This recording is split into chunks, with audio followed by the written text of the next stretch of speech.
All right, welcome to AWH Media and B-Town Live here on Friday night, Friday the 13th, I guess it is, for the Brownstown Central versus Austin boys game.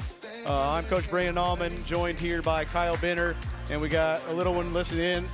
Have my daughter listening in, so it's her first time being on here. So, but yeah, look forward to a good MSC matchup tonight. I know Austin comes in here winning, I think 6 out of their last 7 or 7 of their last 8. You know, they got beat by Charlestown the other night at Charlestown, but that was after coming off a really big win on Saturday against Corden. A really good ball game there. So, and of course your Braves coming in playing well as well. So, expect a good one. So, Kyle, where you been the last little bit? Did you have any games this week? I had one game at Bedford when they hosted Scottsburg. Had a pretty good game there. And, had girls sectional last week at Charlestown. And congrats on that. That's a big deal. Appreciate it. Yeah, I was excited to get placed there. That was actually the second year in a row doing that sectional when it was hosted at Scottsburg last year. Yeah, I always enjoy doing that and really appreciate the opportunity IHSA gave me. So. Good. Yeah, that's kind of odd though. Usually you don't get the same place 2 years in a row, or at least. No, not necessarily. I mean, I don't know if they didn't see that it was the same sectional, just all those different sites. Or I don't know, but I'm not complaining. I always appreciate and love to go do the really good games. I mean, I always enjoy going and officiating any game that I can. So. Yeah. Did you have the Silver Creek Charlestown game? Yeah, I had the semifinal. Good. Very good game. Yeah, it was a great sectional with those two teams and Madison in there as well. It was a loaded sectional. I had my first game last Tuesday night was the Madison-Corden game. So out of the 2 games that I had out of that sectional, 2 of the 3 probably better games there. So it was, for sure. So it was good to work those. All right, we are going to get started here for the JV tip. Once again, if you are watching from home, please hit that like button and tell us where you're watching from in the chat. Ask questions. Hope the tip was controlled there. Looked like it got tipped and went off Austin's leg. Yeah.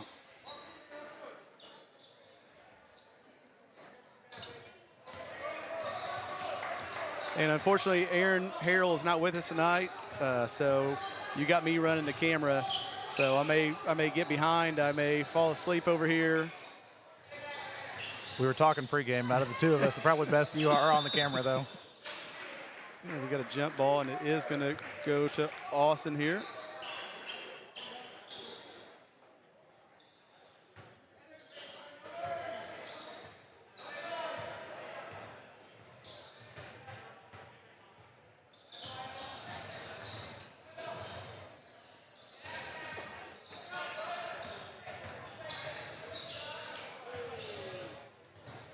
Nice little floater there by Hayden Hurt, freshman. I did get to see Austin's JV team play earlier this season when they were at Crothersville, and that guard number 3, he's real shifty, real smooth on his jump shots, and a pretty good player up and coming here for Austin. I have yet to see Brownstown's JV yet play. This is the first game I've been able to watch of the boys. Well, they can be fun to watch. They get up and down the floor, shoot a lot of threes. Pretty similar to several of the JV teams the past few years for the Braves. I know talk a lot of people, they get just like, they hit how many threes? Like, yeah, they can shoot it.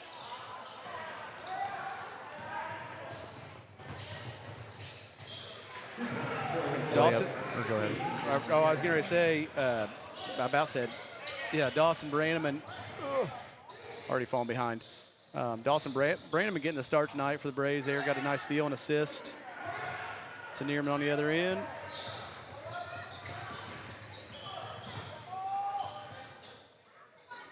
I think Booker was able to get the first basket for the Braves, and Hobson in the scoring column now. So 6 points, all 2-point buckets by 3 different Braves. Mm-hmm. And 3-pointer from the corner from Austin, number 51, Eversole. Good rebound there by Narrett.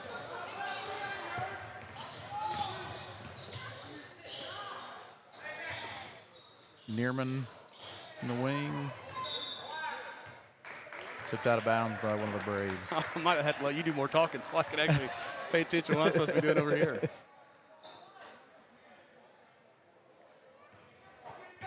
No, thank you for stepping up. I was going to possibly ask a few people. If not, it was going to be me, myself, and that would have been a failure. Oh, I'm sure he could have handled it. And no, I messaged Aaron earlier today, and I said, hey, I'll be at the game if he needed any help. And he said, well, he wasn't going to be here. There was just you. And so glad to help out. Tough shot there. Ooh, nice Deflected. hands. Yeah. Three-pointer in the corner by number 20.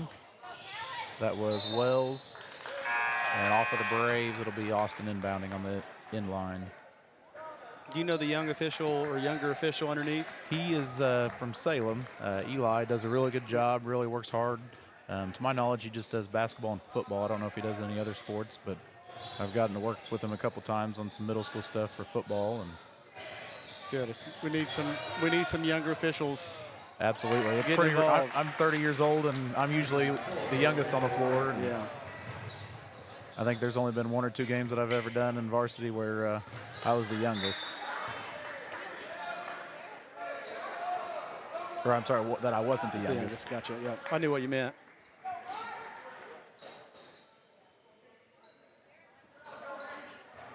Yeah, if anybody has any interest in officiating, we're definitely looking for more officials. And there's a way that I can help you get your first year for free and be able to get your license and help out with a couple of different associations I'm involved with. Looks like we got a foul on Austin, number 20. That is Wells, his first and the team's first. Kind of talking back to the officiating side, it's something that I never imagined that I would have ever been involved with. My dad, Kevin Benner's actually out here on the floor officiating the JV game, and he got me into it a few years ago. I had a chance to possibly coach a young middle school team, and he's like, well, why don't you try the officiating side first? And did one game and fell in love. So Yeah, it's actually how it was my job, and that was my job in college. I officiated basketball games all over the place, intramural games. Actually, for college, I officiated everything. Flag football. The only thing I didn't officiate was soccer because I didn't know anything about it. But volleyball, did all that. Flag football, basketball, softball. Good take. good take by number 30 for Austin Johnson.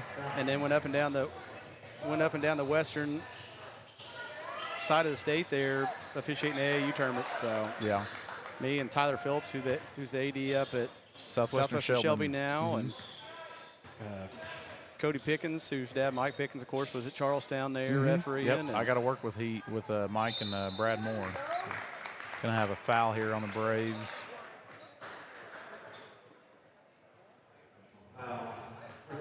On Dawson Brannaman there. Yeah, that was one thing I wish I would have started when I was in college, was starting officiating, but no, I didn't get involved. Like I said, it's something I never thought I would do, but have loved ever since. And I've done baseball, football, and basketball. I don't do baseball anymore, just football and basketball, and really enjoy. It's great to, once you get to working with a lot of guys and riding the games together and kind of have that camaraderie as well, and just kind of giving back to the games and sports that I loved growing up.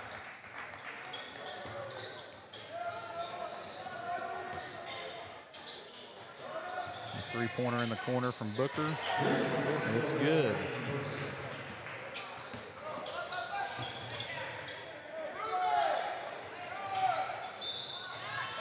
So I'm going to have a foul on 14, Topi.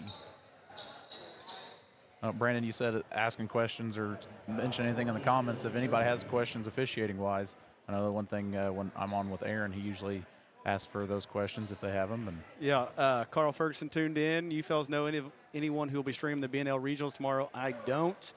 Aaron may know that. I know we're not. Or I don't think we are. Let me put it that way. Might be look on what is it, IHSA yeah, TV? IHSA TV or the NFHS network. That would be the place to go to, Carl. I think in years past, the regionals, they streamed for free if they had the chance to stream, but I think after the semi-state and state championships, they charged. But Yeah, I know it depends still on the host. I know like Charlestown never streams their regionals. Okay. That's unfortunate. That's going to be a good couple regional games down there. Nice find. Basket made by number 20 for Austin, Wells. Good find on the corner. Braves battling for the rebound. Looks like that ball got tipped out off of Hobson's knee there.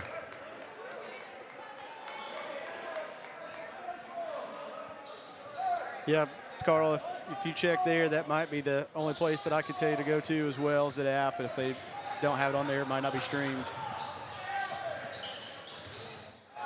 Nice steal there by Booker and laid in.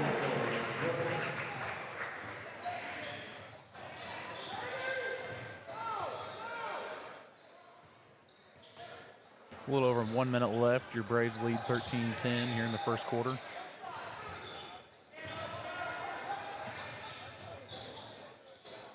Three-pointer looked like it may have been tipped, but it goes in. Gets a roll.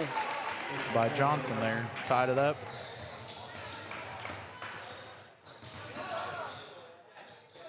Nice find and lay-in by Narrett there.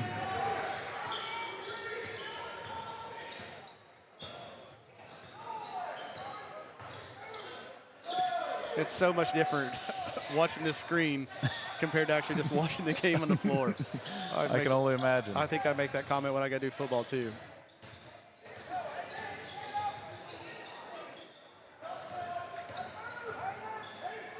That would confuse me too much if I had to look at the screen and the floor. I can only imagine. I tried to look up and just not very efficient. Braves helped uphill again there, and Austin able to make him pay. It was a great dish by Hurt again. Just having himself a solid first quarter. Been a really well played ball game from both teams here, and the three-pointer was off the mark by Booker. Rebound, not going to get a shot. And that's going to do it here. Quarter number one. Good thing is I actually got the score right on the screen. It is 15-15. So we will take a short timeout and be right back with you in just a minute. Acquired by Damon Bailey and Randy Hawkins in 2011, Resource Services is your one-stop shop for anything from janitorial to food service supplies, as well as any floor care needs. Resource Services specializes in K-12 education. We are the preferred vendor for the Indiana Approved Shopping Cooperative. We offer name brands with competitive pricing. Our staff is trained to help solve your issues and help save you money. Centrally located in Bedford, Indiana, we service the entire state of Indiana, Michigan, Kentucky, Southern Illinois, Missouri, and parts of Tennessee. Give us a call today at 812-275-4790.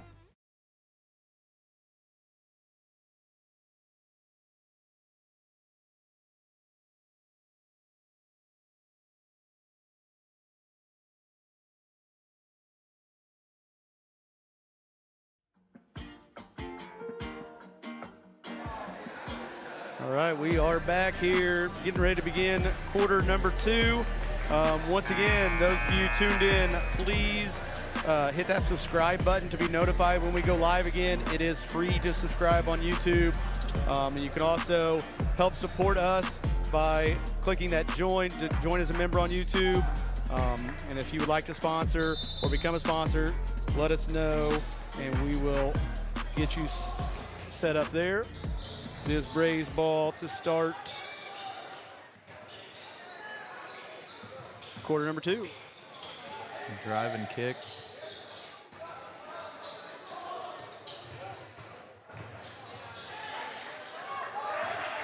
Got trapped to the inline there and trying to force a pass. Stolen there away by Austin, number 20, Wells.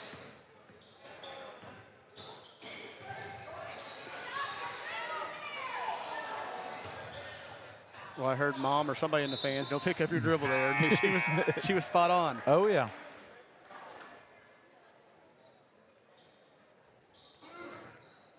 Being an official, I'm used to tuning that stuff out, so I didn't even catch it. Well, coaching, I tune that stuff out too.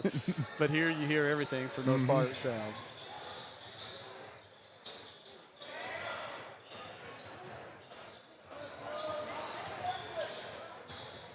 Drive there by number 3. Nice little lay-in. And Austin takes the lead here early in quarter number 2. Silas Brown has entered the game for the Braves. 3 in the corner by Neerman. Just off. Austin quickly the other way. Nair gambled there and missed.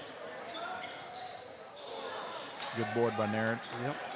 One thing, Austin seems like they're really wanting to push it, and both Brownstown, both teams are going to have to do a good job of getting up and down the floor and hustling and trying not to give any easy baskets. Austin switch to the zone there. Nice rebound there by Silas Brown. Looks like we're going to have a foul on number 20 for Austin. That is his second.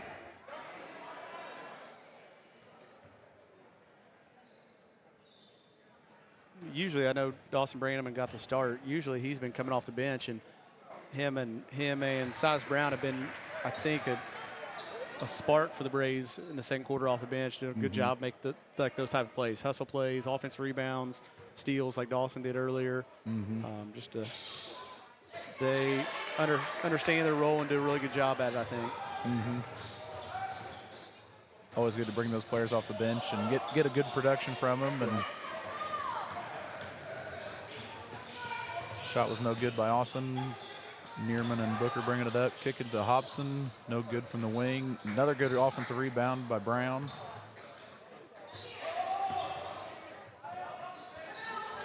Austin sitting back in that zone again. Got to keep fighting for it. Hobson for 3, no good. Rebounded by 51. We're going to have a full timeout here by Austin. Full timeout, and we will join them and take a full timeout as well. We'll be right back. Founded in 1970, Brownstown Electric Supply Company is proud to serve and provide material to our friends in the utility industry. We are equipped to take on the most demanding projects with an experienced staff located in Indiana, Kentucky, Ohio, and Illinois. Brownstown Electric is family-owned and operated with a family-first work culture. If you're looking for a lasting career in a robust industry, give us a call today at 812-358-4555 or visit us online at brownstown.com/careers.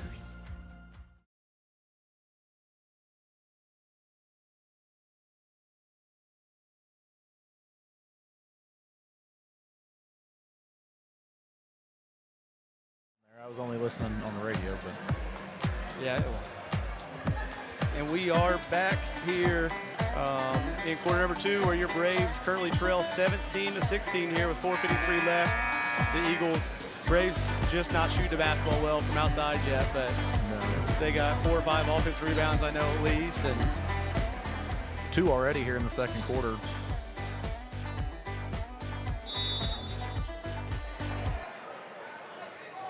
After the timeout, Austin bringing it up. A little 3/4 court pressure here.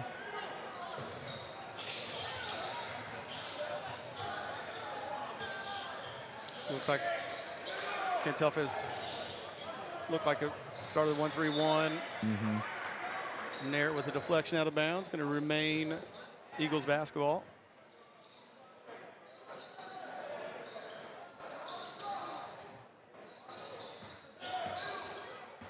Four and a half left here in the second quarter. Tipped out by Hobson.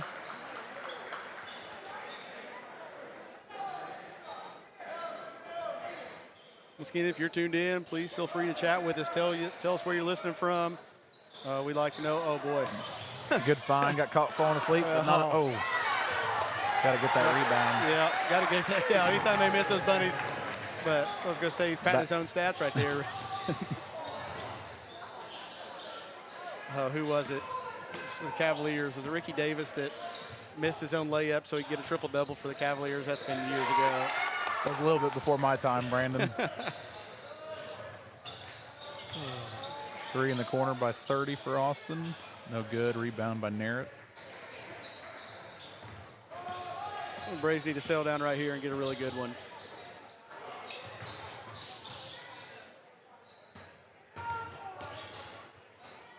three in the corner by Neerman.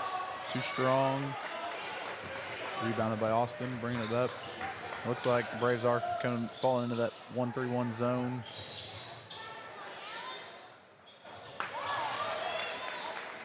We're just talking about Brownstown getting offensive rebounds here. Now Austin's 2 in a row.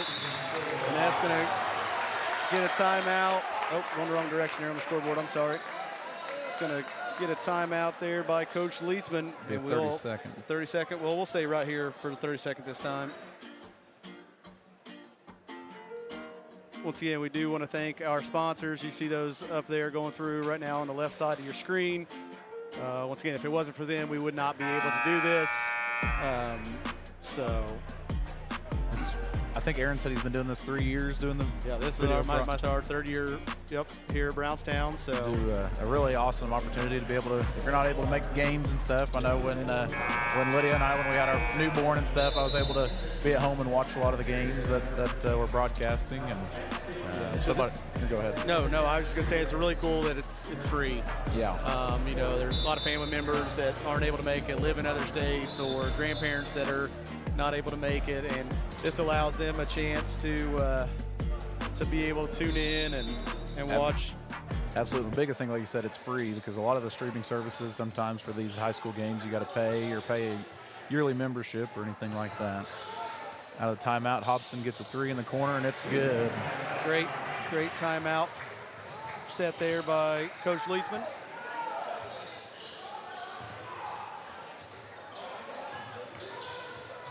Yeah, and we're able to do that for free because of our sponsors. So we always talk about deep three there. Another offensive rebound by 30 for Austin Johnson. That's at least six. Maybe the last 6 points have all been all putbacks, I think. I believe so. Three in the corner by Booker is good. Now we're starting to get some more of the scoring here in this quarter. Shots are starting to fall.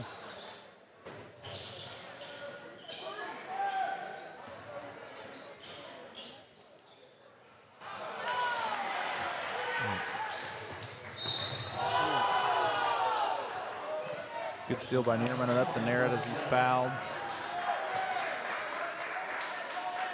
Be out of bounds underneath.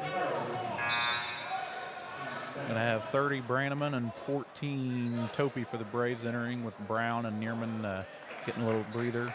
Number 20 for Austin takes a break as well. I didn't catch who came in from the game for them. I believe number 4 maybe, Boswell. Jamison Brindley, thank you for tuning in. He's listening from UCLA. Oh, wow. Upper Crothersville, Lower Austin. Thank you. He got me there. Yeah, good. Thank you for a good laugh for the night. That one's going to be tough to beat. Mm-hmm. Aaron Harrell is tuned in, and he said the first game at BNL will be streamed on the IHSAATV.org. He's not sure about the second game. Who's in that first game there at BNL? My guess is BNL, or not BNL, is it Bloomington, and the dunk there by Narrett. My guess is Floyd Central and Bloomington South. Okay. Don't quote me on that. That's my best educated guess that I remember looking at somewhere today.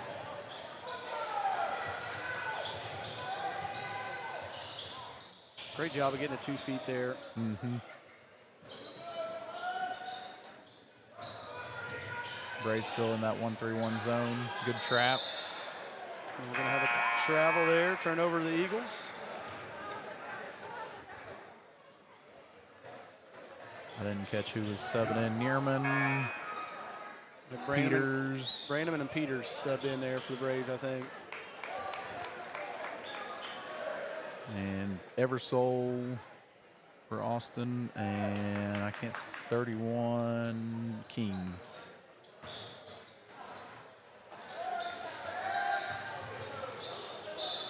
Yeah, ISO there in the center.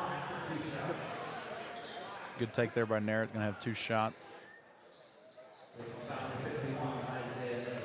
Kind of did a spin move up in the air. I'm not sure why he did that, but goes to the line and gets the foul.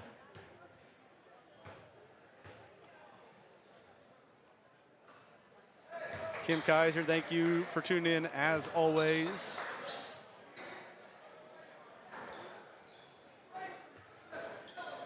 She might be our #1 listener. Thank you, Kim. Usually she's always the first one to. She's usually always the first one to Have chat a comment with us too. and chat. So, yeah.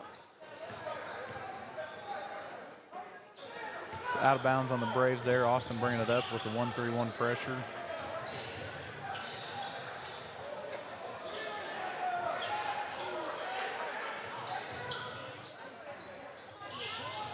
Got to keep the basketball out of the middle there. Three-pointer no good, but it does get out of bounds before he gets the rebound. Going to be Braves basketball on the side. At number 34 for Austin coming in, White. Checking in for Wells. Looks like with Wells, they're trying to, with the 2 fouls, trying to do some offense, defense, getting them in there and trying to get them some offense and trying to help them not get that 3rd foul on deeper for the game. 3 no good by Neerman. Austin with a chance here, 30-some seconds left to go in the before halftime. Not that I am necessarily a fan of the shot clock, but if you had the shot clock, that would have been a great 2-for-1 opportunity. Yeah. You take your quick shot knowing you're going to get the ball back. But Looked like we had 3-second violation there in the lane on Austin. Going to give the Braves the chance for another shot with 25.7 to go. yeah, I think that was the one that as soon as the ball got across half court, he was already standing in the lane, and I don't think he ever got out. You were going to ask me something? So you're not a fan of the shot clock? I'm not a fan of the shot clock. Neither am I. I think, especially the high school level, I mean, I know there are states that have it and everything else. Just too many variables, and Good offensive rebound. you know, Got to have a foul.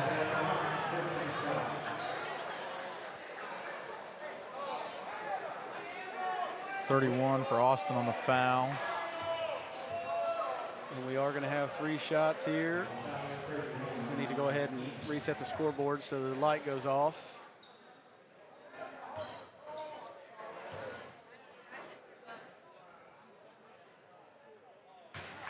Good on the first. The lights on the backboard aren't bugging him on that first shot at least. No. I was pretty proud of my son. We were playing in the new gym there at the elementary school. I heard that's pretty nice. I've seen pictures. It is really nice. It was the first time I was in there too for the Sowerson elementary school 5th grade game, and Braxton went to the line and they hit the horn like it was the end of the quarter, and they hit the horn and it went off like right in the middle of a shot, and he still concentrated and made it. And that's good. so it is halftime here in the pits. Your Braves, nice conclusion to the quarter there. Nice conclusion to the half. Went on a nice little run, and they lead 27-23. And we'll take about a 9-minute timeout or so, and we will come back ourselves. Thank you for tuning in. Finding the right insurance coverage can be a daunting task, but fear not, because here at Brown Family Insurance, we've got your back. With years of experience and a dedication to our community, we're your trusted local independent agency, including companies such as Erie Insurance, Western Reserve Group, and Progressive. From auto, home, business, and life, we're here to tailor the perfect insurance solution just for you. Because protecting what matters most is not just a job for us, it's our passion. Contact our staff today and let's secure your future together. Have you ever wanted a confident smile that stands out? At Seymour Orthodontics, we're committed to giving you the smile of your dreams, your way. And it's not just Invisalign and braces. We use the latest technology such as laser treatment for gummy smiles and temporary anchorage devices, which can take the place of expensive implants and even surgery. Not to mention an unrivaled choice of colors, from clear to glow-in-the-dark and even shaped braces and colors. Our motto is that we treat everyone like family, and we offer multiple treatment plans that fit your life and goals. Located in Seymour, right across the street from Seymour High School, Seymour Orthodontics is for everyone, from kids to adults, and we believe it's never too late to get the smile of your dreams. Call Seymour Orthodontics or visit www.seymourorthodontics.com today. In the heart of Indiana, where American ingenuity meets German inspiration, a legacy is born. Flederman von Riest, designed and hand-assembled in Indiana. inspired by timeless German craftsmanship. The Hanoverian Tool Watch, a 41-millimeter testament to the artistry and dedication to the watchmaking industry. Discover the Munchner, a 44-millimeter powerhouse with a Swiss mechanical movement, with design elements that pays tribute to the iconic city of Munich.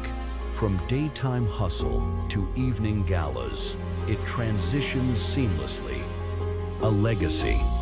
Wear the heritage, embrace the future.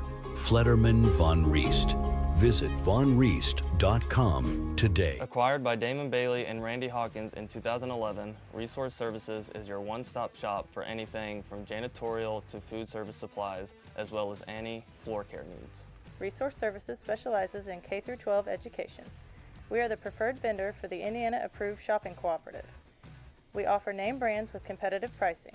Our staff is trained to help solve your issues and help save you money. Centrally located in Bedford, Indiana, we service the entire state of Indiana, Michigan, Kentucky, Southern Illinois, Missouri, and parts of Tennessee. Give us a call today at 812-275-4790. Founded in 1970, Brownstown Electric Supply Company is proud to serve and provide material to our friends in the utility industry. We are equipped to take on the most demanding projects with an experienced staff located in Indiana, Kentucky, Ohio, and Illinois. Brownstown Electric is family-owned and operated with a family-first work culture. If you're looking for a lasting career in a robust industry, give us a call today at 812-358-4555 or visit us online at brownstown.com/careers. Finding the right insurance coverage can be a daunting task, but fear not, because here at Brown Family Insurance, we've got your back. With years of experience and a dedication to our community, we're your trusted local independent agency, including companies such as Erie Insurance, Western Reserve Group, and Progressive. From auto, home, business, and life, we're here to tailor the perfect insurance solution just for you. Because protecting what matters most is not just a job for us, it's our passion. Contact our staff today and let's secure your future together. Have you ever wanted a confident smile that stands out? At Seymour Orthodontics, we're committed to giving you the smile of your dreams, your way. And it's not just Invisalign and braces. We use the latest technology such as laser treatment for gummy smiles and temporary anchorage devices, which can take the place of expensive implants and even surgery. Not to mention an unrivaled choice of colors, from clear to glow-in-the-dark and even shaped braces and colors. Our motto is that we treat everyone like family, and we offer multiple treatment plans that fit your life and goals. Located in Seymour, right across the street from Seymour High School, Seymour Orthodontics is for everyone, from kids to adults, and we believe it's never too late to get the smile of your dreams. Call Seymour Orthodontics or visit www.seymourorthodontics.com today. In the heart of Indiana, where American ingenuity meets German inspiration, a legacy is born.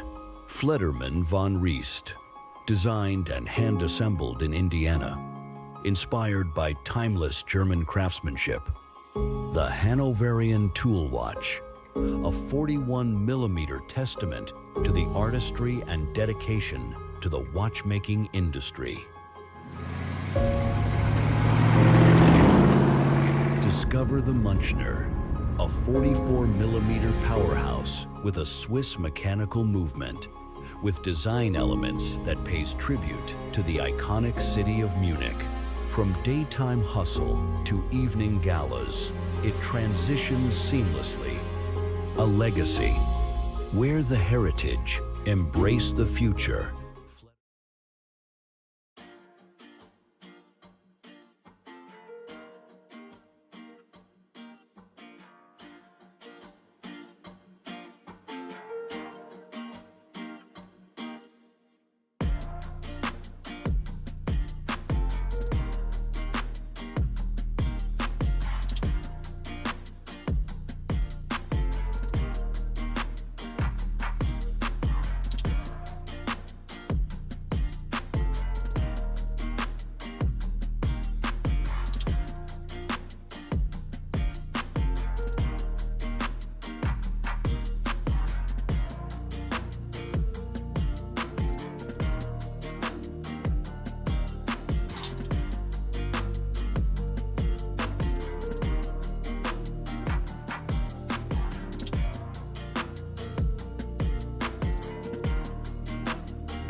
All right, welcome back here. We got a minute 20 left to go here at halftime.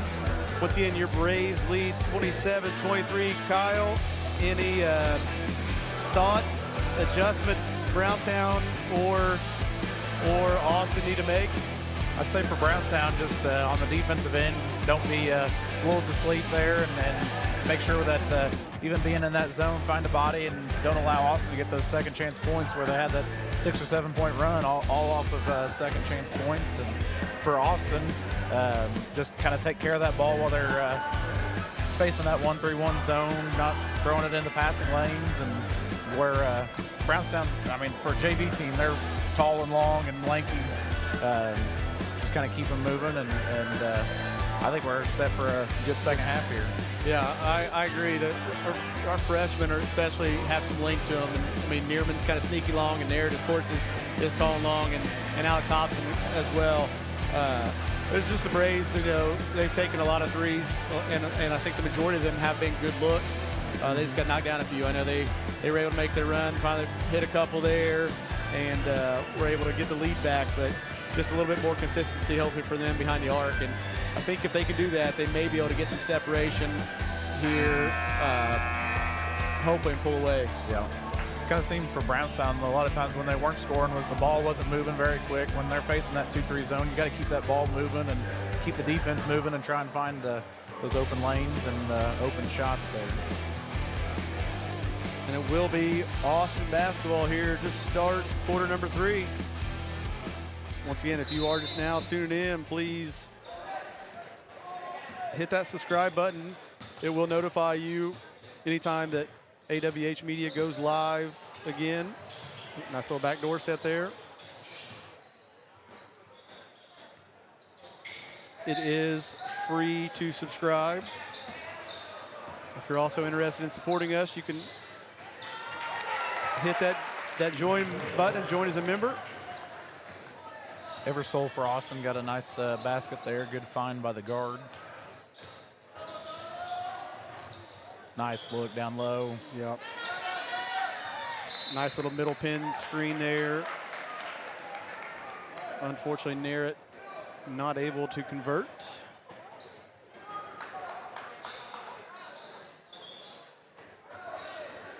It does not look like Hayden Hurt in the starting lineup, so maybe he'll sit a quarter for some varsity action. Be out of bounds off Austin, just a little too hard there on the pass.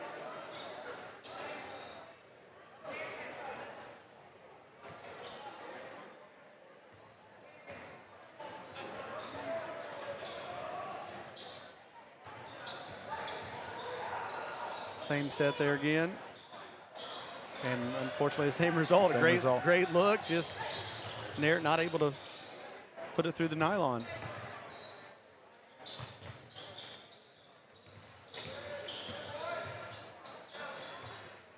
A little up and under, and a good basket there from number 4 for Austin Boswell. And a quick 4 points there to tie the ball game. Braves have had a couple really good looks, just unable to finish. 3 from the corner from Booker is good. We talk about this all the time.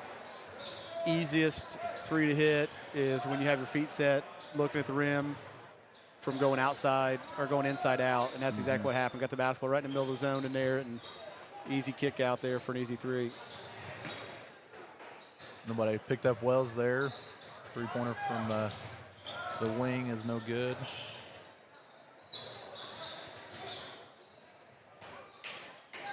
Three from the opposite wing from Hobson is good. Good find and good decision there by Naird. He had the defense collapsing down on him and kicks it out just like you were talking there.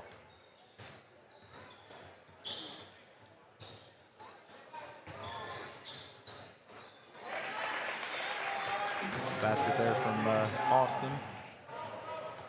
Just almost a straight line drive there. Nobody pick up the ball handler.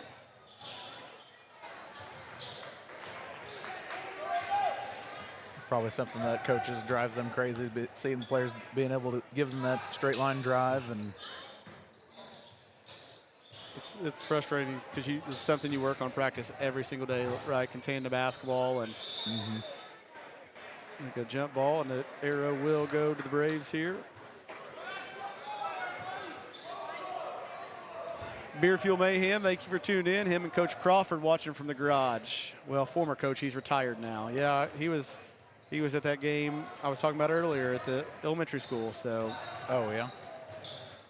Coach Crawford, thank you for your time helping develop the young players in Brownstown system. I heard him say he didn't know if he was done for good yet, so. Just how many years has he been done coaching? He's done it several years now, I think. This is the first year not coaching then? No, he coached this year. Oh, okay. I'm sorry, I'm a little bit behind trying to get the score too. I think he's done it for a few years now. And he said he may have coached his last game on Monday. Okay. Or Tuesday. That was Tuesday night, sorry.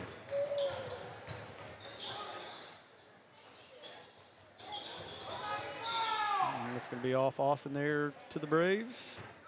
So getting 3:13 left here in quarter number 3. Your Braves have increased their lead by 1, 36-31.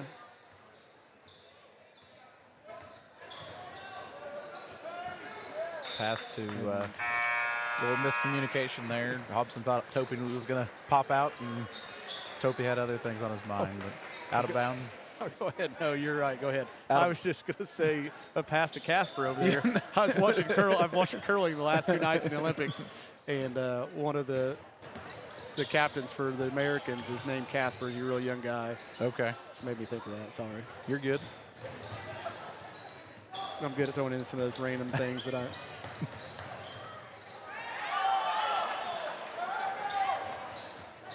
Hobson may have got away with the travel there.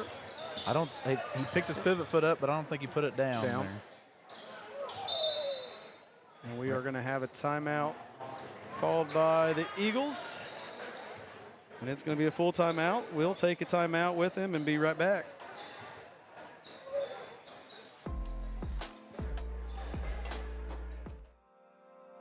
Founded in 1970, Brownstown Electric Supply Company is proud to serve and provide material to our friends in the utility industry. We are equipped to take on the most demanding projects with an experienced staff located in Indiana, Kentucky, Ohio, and Illinois. Brownstown Electric is family owned and operated with a family-first work culture. If you're looking for a lasting career in a robust industry, give us a call today at 812-358-4555 or visit us online. The right insurance coverage can be a daunting task, but fear not, because here at Brown Family Insurance, we've got your back.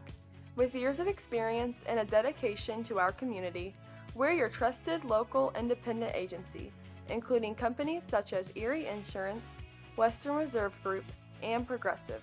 From auto, home, business, and life, we're here to tailor the perfect insurance solution just for you. Because protecting what matters most is not just a job for us, it's our passion. Contact our staff today and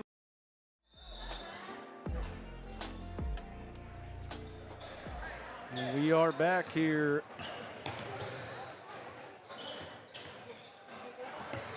Good defense applied by Neerman. I don't know if he stepped on the Wells' foot there. Looked like he was hobbling a little bit. Just a little bit. That's what I thought as well.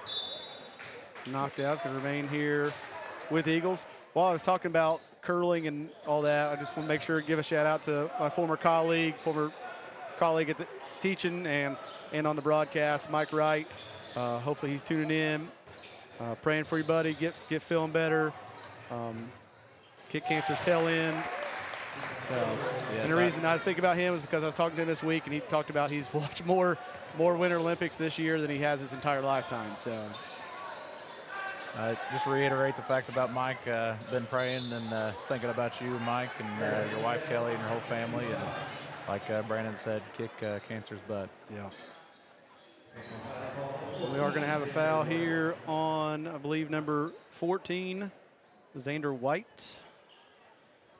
2 shots for Narrett here.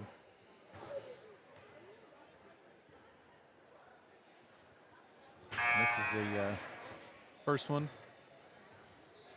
talked earlier about the straight line drives, allowing those in practice. They keep always practice those and every night. And another thing, free throws. So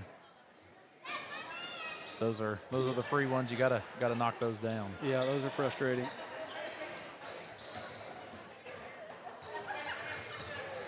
Braves lead 37-33 with 1:50 here to go in quarter number 3.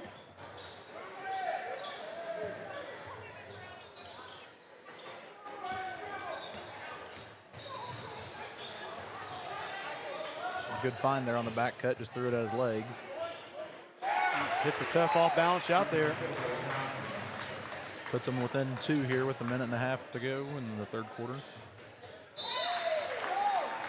Another errant pass, or unable to catch the pass there. Unforced turnover by the Braves.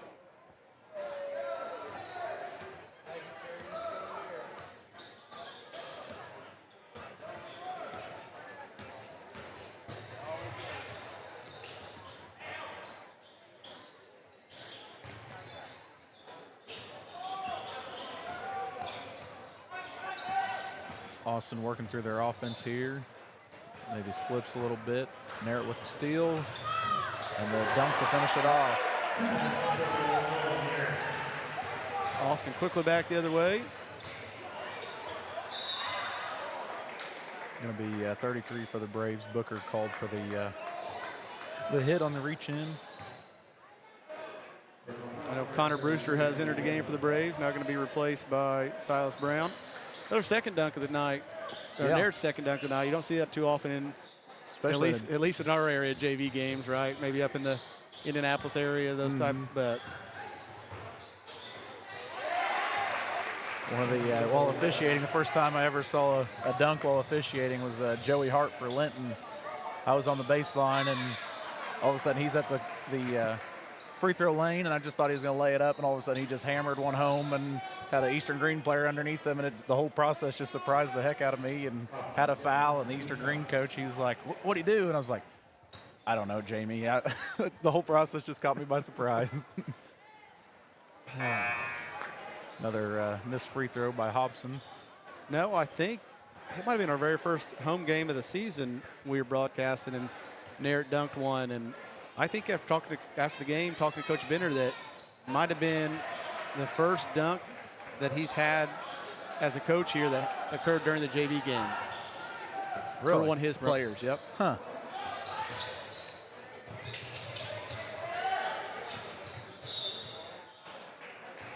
Deflected out of bounds, going to remain Eagles ball here with 25.4 seconds left. Braves lead 40-37.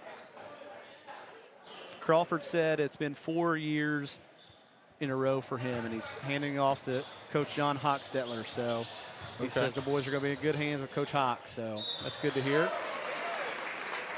Looked like a foul there on Brannaman. Brannaman was straight up, but got in with the body, moving from A to B through the offensive player there.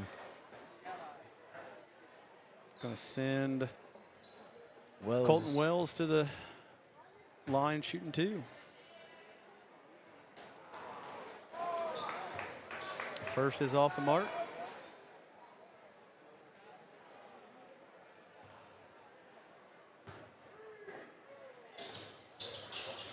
Second is also off the mark. As well as he shot in that first half. Well, I know that he had a sub coming in for him, so sometimes we joke that he didn't want to come out. He didn't want to come out of the ball game. I may have done that a time or two when you coached me at freshman year. Gonna get 3 off in the corner by Booker. Off the mark. Short.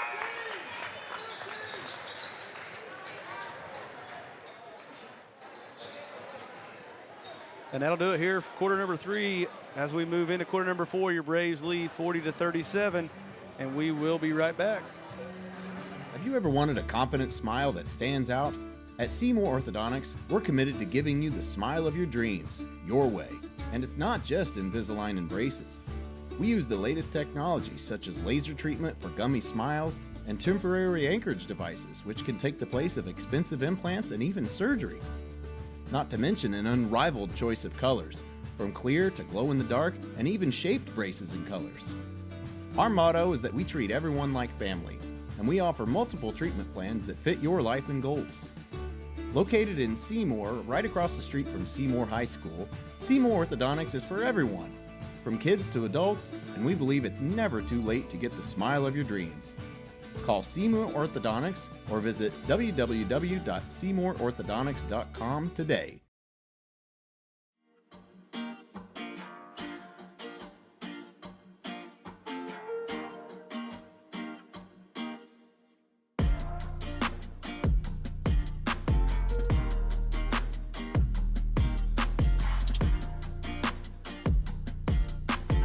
All right, welcome back here as we get ready to begin quarter number 4, and we got a ball game, 40-37.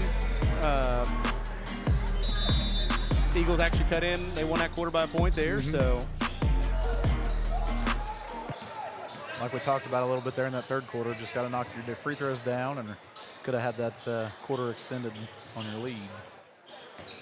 Yeah, both teams there. I mean, Wells missed a couple there at the end. They go back to that backdoor play. I think they began that every quarter, I think, with that backdoor now play. That you say that, I believe you're right.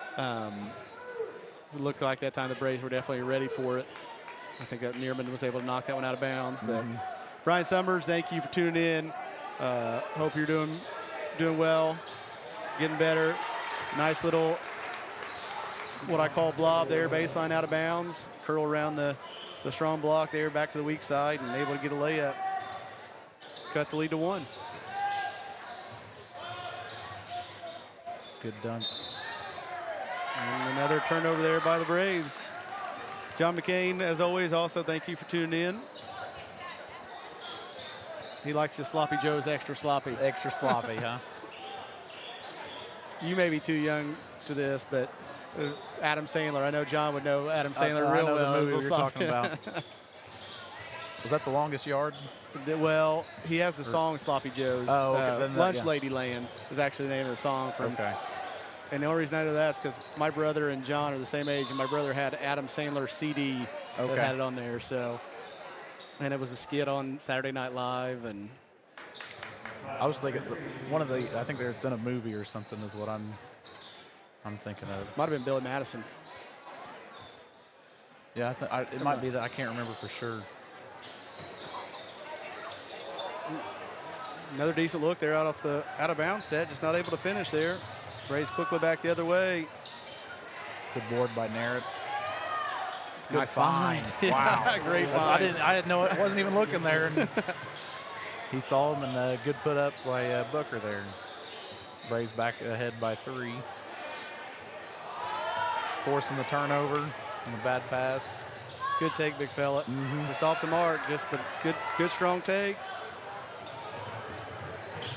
Austin not able to catch up to that one.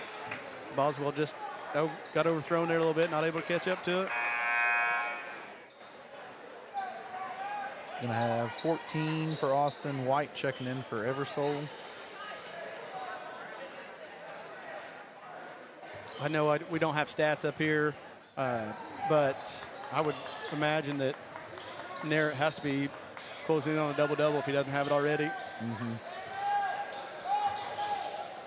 With at least 10 points, 10 rebounds. Probably somewhere around a half of those rebounds, at least offensive, I would say. When he and Brown and Booker down low getting a lot of those offensive boards. Booker for 3 in the corner. Speaking of Brown, good board. That's at least his 3rd offensive rebound, I know. Good find. Way to go up strong. Count the basket. It was good by Narrett keeping that ball high away from all the defenders and going up strong and finishing the shot. Yeah, Narrett might have about a handful of assists at least too. Like he's had several nice kickouts, and then that pass there. And I believe he played a lot of varsity minutes earlier this year, didn't he? He got in some, except with Pendleton out. Yep. That only a freshman getting those minutes early, and that definitely will help you get better and help your confidence. And and once again, the Madison game last night, I mean, that's the first game the Braves have played in quite a while. They had a long break there with the rescheduling of all our games and had to cancel a couple games. And we're going to have a timeout here, I believe, called by the Eagles. It'll be a 30-second timeout. I think that's all they have left. And I have him for 2 left. I thought maybe a 30 and a Oh, I might be full, wrong. maybe. I thought he wanted a full, and they told him he only had 30 Oh, left. maybe I missed one then. That's why all our stuff's unofficial, I'll tell you that. That's why.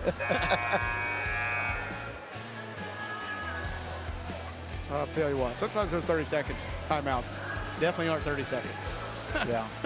They, When I officiate a lot of times, and I'll tell coaches in the pregame, I'll allow you plenty of time, get over to your benches. I'll wait until you're in your huddle. I'll start the clock and go. Just on that 15-second horn, let's get up and play ball in the second.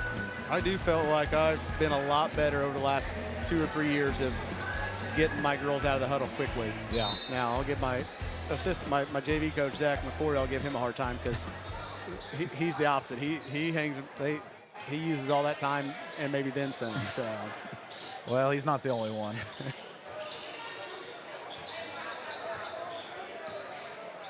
I think I had a game at Franklin earlier this year. A lot of times if I come in and trying to get a team out of a huddle, if that second horn goes, I'll kind of blow the whistle, and they quickly learn to try and get out of that huddle quick. If they see me coming, they don't want that whistle in their ear. Good board by the Braves. Good take by Neerman. Nice slow Euro step right there. Like,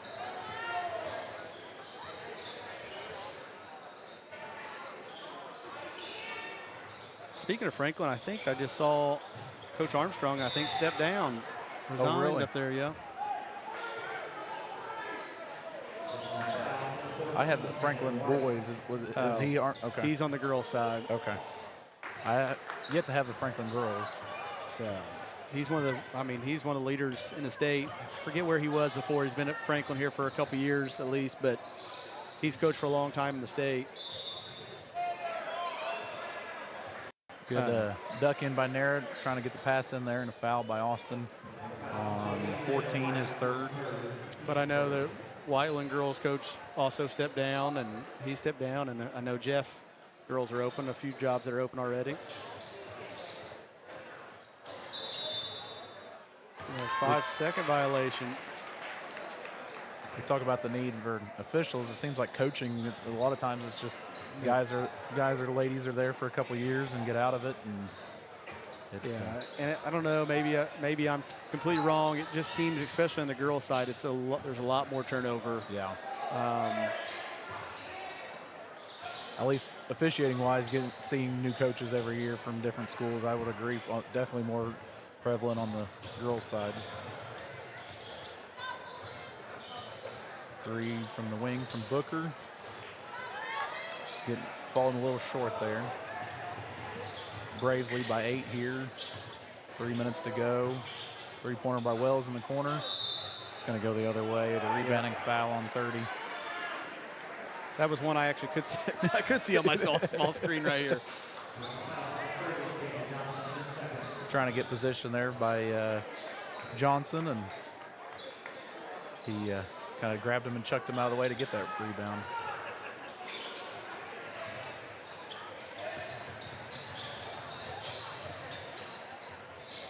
Braves lead, I was going to say the Braves lead 47-39 here with 3 minutes to play. The clock is their friend a little bit, but when you get what we call a driveway set 3 there by one of your best shooters, it's a good shot. So Neerman able to knock that down and increase the lead to 11. Going to have another timeout here by Austin, a 30-second. And we will go ahead and take this timeout with them and be right back. Acquired by Damon Bailey and Randy Hawkins in 2011, Resource Services is your one-stop shop for anything from janitorial to food service supplies, as well as any floor care needs. Resource Services specializes in K-12 education. We are the preferred vendor for the Indiana Approved Shopping Cooperative. We offer name brands with competitive pricing. Our staff is trained to help solve your issues and help save you money. Centrally located in Bedford, Indiana, we service the entire state of Indiana, Michigan, Kentucky, Southern Illinois, Missouri, and parts of Tennessee. Give us a call today at 812-275-4790.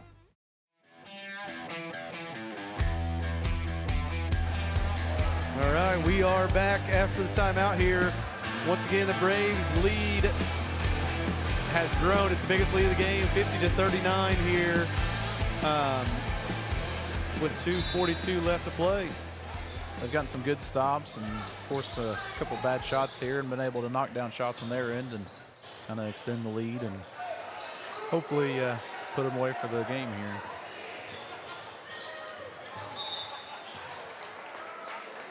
Look like a foul going to be on Neerman there. Nothing hurt necessarily, only the second team foul for the Braves, looks like.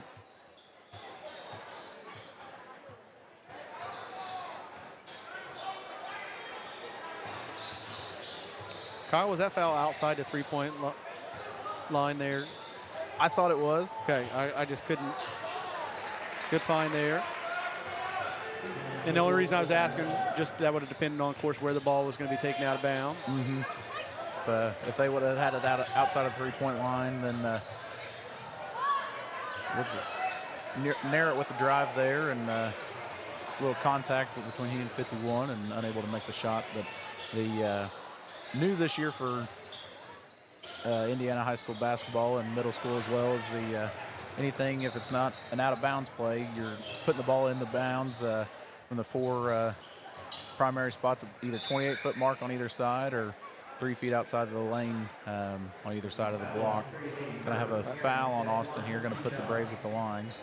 That makes things, I just think, makes things so much easier all the way I'm sure around. coaching-wise, you have an idea of where you're going to be putting the ball into play. And yep. You never know on the sidelines, but before this year, where it was going to be at, where to set your players up, and that, like you said, makes it so much more simple. And the only time you're ever not in those four spots is if the ball goes out of bounds. Yeah. Yep. Anything, I mean, all your violations go to those four spots. And violations, fouls, anything outside of out of bounds, it's going to those four spots. And good on the second. Puts the Braves lead at 10 with 1:40 to go. Neerman in the passing lane. Another turnover, yeah. Got to finish that one. Yep. And be out of bounds off the Braves.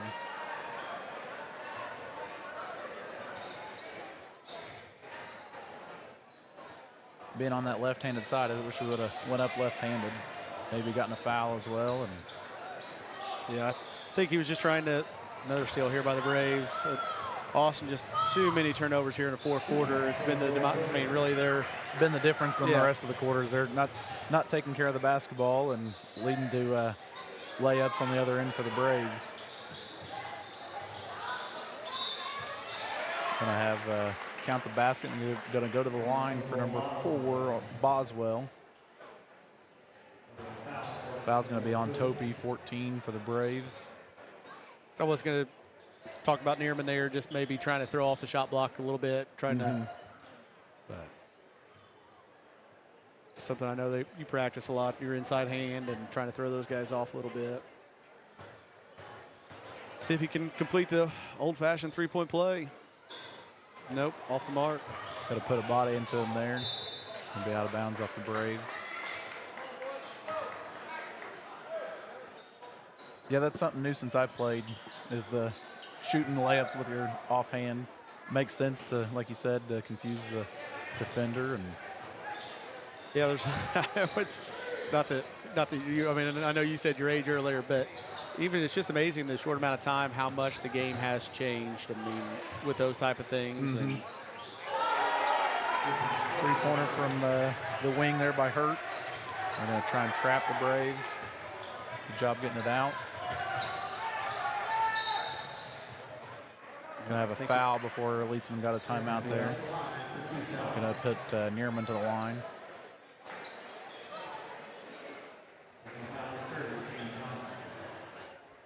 I know this is just my opinion, but you talk about the most influential player of all time, and a lot of people like, Michael Jordan, but Steph Curry has changed the game more than anybody. I mean, absolutely.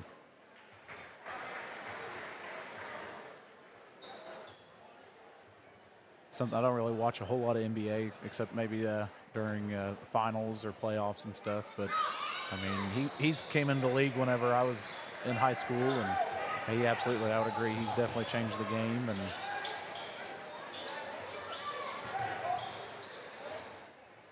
You know, it's hard to play in NBA as a traditional big man anymore if you can't step out and shoot the basketball or step out and guard. There's not a whole lot of place for you anymore. No.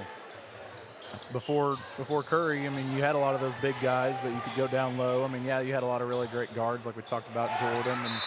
And, I mean, James, he's more of a wing player, but timeout here by Austin. Yeah, Austin, that is their final timeout. I was right. That doesn't happen very often on here, but I was right. It is a full timeout, so we'll take a full. We did. Yeah, we'll take a full timeout and be right back. Have you ever wanted a confident smile that stands out? At Seymour Orthodontics, we're committed to giving you the smile of your dreams, your way. And it's not just Invisalign and braces. We use the latest technology such as laser treatment for gummy smiles and temporary anchorage devices, which can take the place of expensive implants and even surgery. Not to mention an unrivaled choice of colors, from clear to glow-in-the-dark and even shaped braces and colors. Our motto is that we treat everyone like family, and we offer multiple treatment plans that fit your life and goals. Located in Seymour, right across the street from Seymour High School, Seymour Orthodontics is for everyone, from kids to adults, and we believe it's never too late to get the smile of your dreams. Call Seymour Orthodontics or visit www.seymourorthodontics.com today.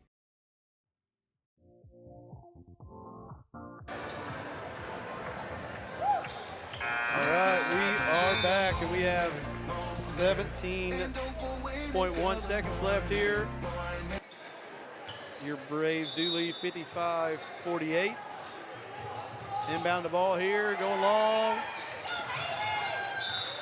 It should, yep. Yeah, out of bounds off Austin. That was the right call there.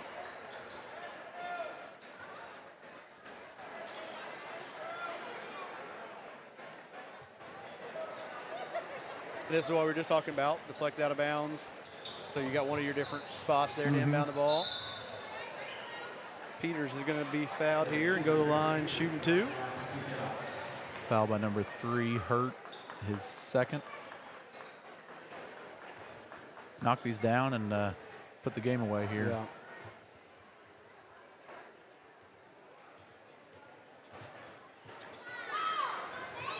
That's one way to, that's what it's there for. Bank's still open here Friday the 13th.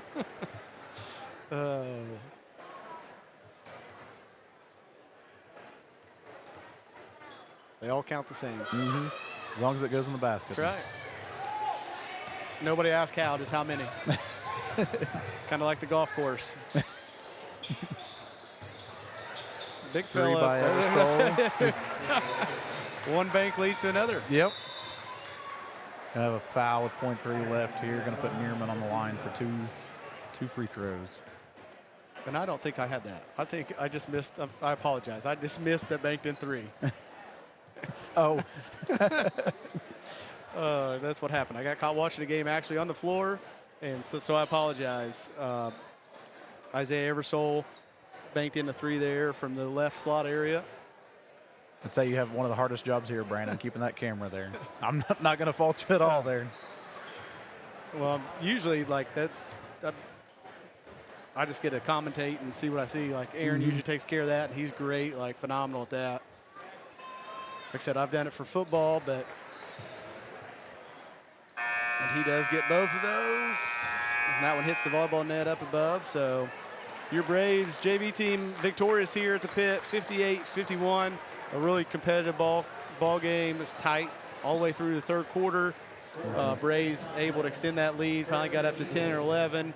But forced a lot of turnovers there in the fourth quarter, able to get some easy baskets and kind of pull away there at the halfway through the fourth quarter. Yeah, the Eagles didn't go away, though.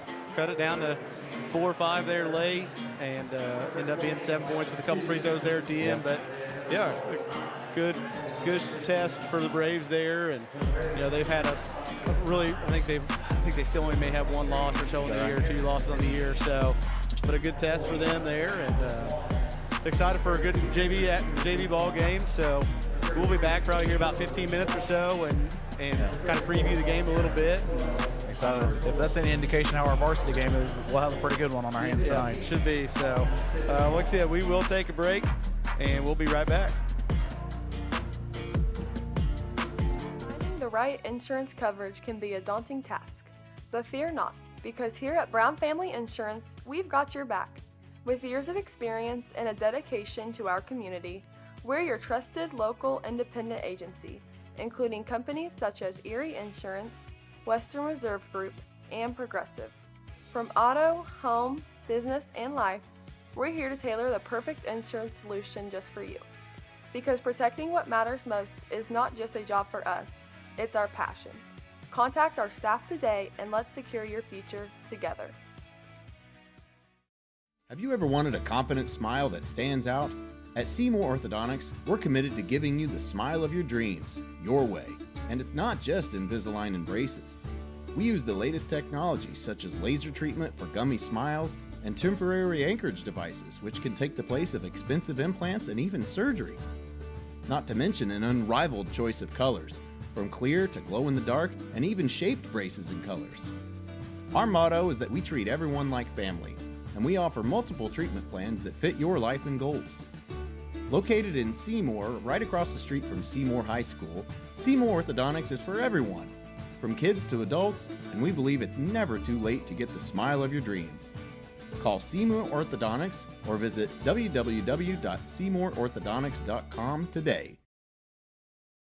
In the heart of Indiana, where American ingenuity meets German inspiration, a legacy is born. Flederman von Riest. Designed and hand-assembled in Indiana. Inspired by timeless German craftsmanship. The Hanoverian Tool Watch. A 41mm testament to the artistry and dedication to the watchmaking industry. Discover the Munchner, a 44mm powerhouse with a Swiss mechanical movement, with design elements that pays tribute to the iconic city of Munich. From daytime hustle to evening galas, it transitions seamlessly. A legacy. Wear the heritage, embrace the future. Flederman von Riest. Visit vonriest.com today. Acquired by Damon Bailey and Randy Hawkins in 2011, Resource Services is your one-stop shop for anything from janitorial to food service supplies, as well as any floor care needs. Resource Services specializes in K-12 education. We are the preferred vendor for the Indiana Approved Shopping Cooperative. We offer name brands with competitive pricing. Our staff is trained to help solve your issues and help save you money. Centrally located in Bedford, Indiana, we service the entire state of Indiana, Michigan, Kentucky, Southern Illinois, Missouri, and parts of Tennessee. Give us a call today at 812-275-4790. Founded in 1970, Brownstown Electric Supply Company is proud to serve and provide material to our friends in the utility industry. We are equipped to take on the most demanding projects with an experienced staff located in Indiana, Kentucky, Ohio, and Illinois. Brownstown Electric is family-owned and operated with a family-first work culture. If you're looking for a lasting career in a robust industry, give us a call today at 812-358-4555 or visit us online at brownstown.com/careers.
All right, we are back here with 2 minutes, 15 seconds left here before the start of the big MSC matchup here between the Brownstown Central Braves and the Austin Eagles. And just kind of looking ahead, or looking at the Mid-Southern Conference standings, Silver Creek sits at top alone at 5-0, and you know they're just in a different class than everybody else. I know Charlestown, had high hopes coming into the season. They're having a solid season, but when they played each other, it was a 20-point ball game. Yeah, it was, and it was close for a bit right before halftime, and Silver Creek just kind of extended that, But Corden and Charlestown do sit at second, tied at 4-2 in the conference.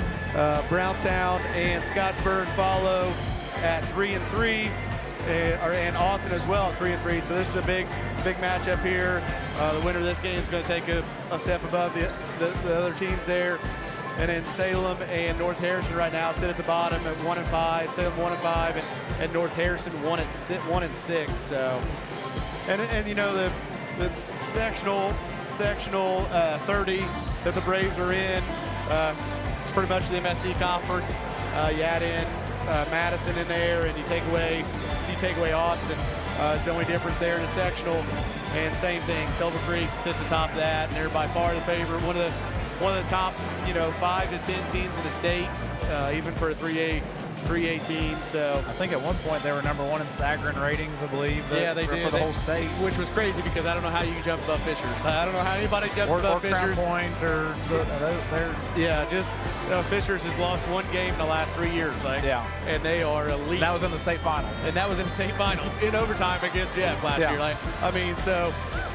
And I know their head coach really well. He does a phenomenal job. But Silver Creek, I think they have potentially 5 Division I players on that basketball team right now, and just a different ball game they're playing compared to a lot of other teams in our area for sure. So it reminds me of that Greensburg team that was my age when you had McIntosh and Sellers and I can't remember the rest of them. They had 5 D1 athletes, not all basketball. No, because they had one I think was a baseball guy or something as well. So maybe one tennis or something. I can't remember what all they had. But we will pause here and for the national anthem. We salute our great nation as the BCHS Band of Braves under the direction of Sir John Schaefer plays our national anthem.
Good evening and welcome to the campus of Brownstown Central High School. The boys varsity. Kyle, I will allow you to do starting lineups though. starting off here for Austin. Do you have a marker? I don't. Okay.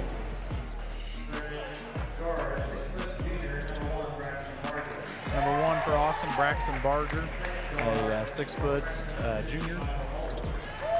Next is 15, Michael Moeller, a freshman, 6'4". Number 20, Trayson Roush, a 6'2" sophomore. 13, Tyler Collins, who's 6'3", senior. And Carter Huntley, number 25, a 6'4", junior. Some players to watch there for Austin. They're number 20 and number 15, That 6'4" freshman, he's going to be the real deal by the time he's older. He's still really good now. And that sophomore guard, number 20, he's two really complement each other. Yeah. And starting here for the Braves, a senior, number 12, Preston Garrison. A junior, that's 6'1", Brock Dean. Another guard, 6'1" senior, Carter Covert.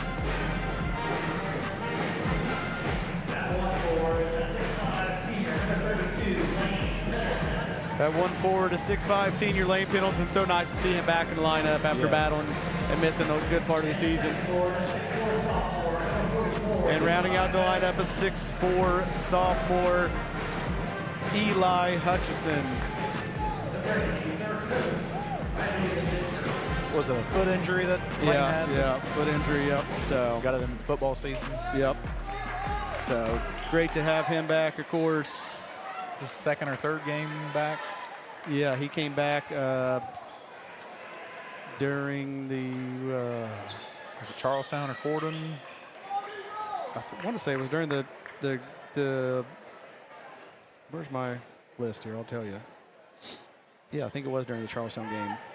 Got some minutes. He was on limited restriction there. Sure. Austin's going to control the tip. Yeah. Once again, as we start varsity action here, please talk to us in the chat. Tell us where you're watching from. Ask us questions, comments, all those type of things. We appreciate that interaction. Also, hit that subscribe button. It is free to subscribe. It just allows you to know when we go live. And if you are interested in sponsoring, you can hit that join button to do that. Also, you can reach out if you want to sponsor and see your name scrolling across the top or anything like that. Please reach out to myself, Aaron Harrell. But I am Coach Brandon Allman here with Kyle Benner. Appreciate you once again, Kyle, stepping up and helping out tonight. No problem. Glad to help out on my night off here. Brandon was talking about asking questions. I am an IHSA official. If you have questions in the chat, feel free to ask. A 3 by Garrison from the wing, no good. Good rebound by Hutchison. Tipped away there by Austin. Yeah, you were talking about Muller, number 15 there for Austin. I know the other day, last week, that assistant coach Paul Lusk from Purdue was at their practice. Was that right? I hadn't seen that. So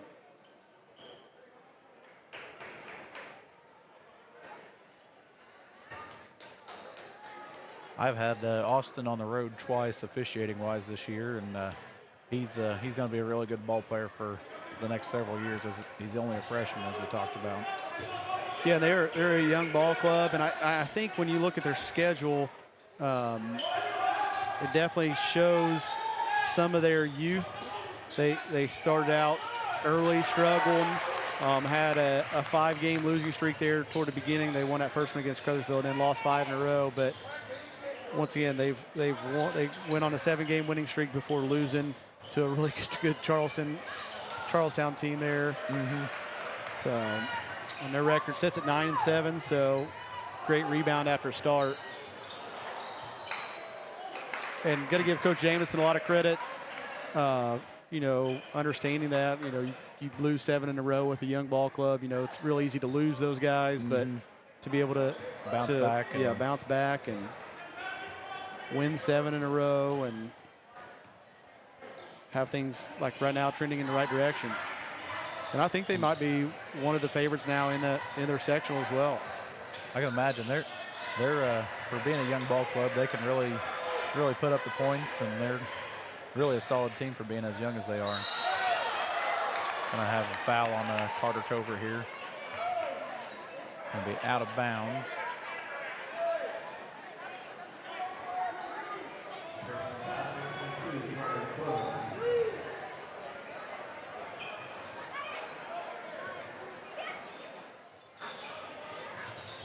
Give a shout out to Coach Brandon Timoleon. I know he's watching down south. he has vested interest in both sides of this game. Of course, being a Brownstown graduate and a former coach here, but I know him and Coach Jameson kind of work together. They do fundraising stuff. They're both part of the same fundraising company. So I hadn't realized that. Yeah, I was a little disgruntled the other night. Brandon called me and said that you were second on my list to go to the IU game with him, and he took Coach Jameson first. So I know where I stand. 3 by Carter Cobra is good from the wing. Finally put some points on the board after 3 minutes without scoring. Both teams haven't been able to really put it in the bucket. Really a good, hard-nosed, physical game that they're allowing to play, and good to see one go through finally.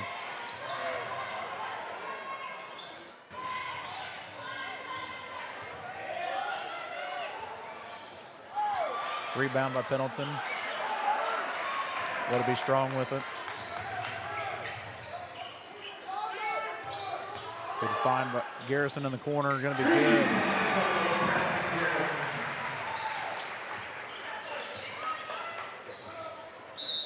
And a timeout here by Austin. Be a 30-second timeout. We'll take a quick timeout with them and be right back. Founded in 1970, Brownstown Electric Supply Company is proud to serve and provide material to our friends in the utility industry. We are equipped to take on the most demanding projects with an experienced staff located in Indiana, Kentucky, Ohio, and Illinois. Brownstown Electric is family-owned and operated with a family-first work culture. If you're looking for a lasting career in a robust industry, give us a call today at 812-358-4555 or visit us online at brownstown.com/careers.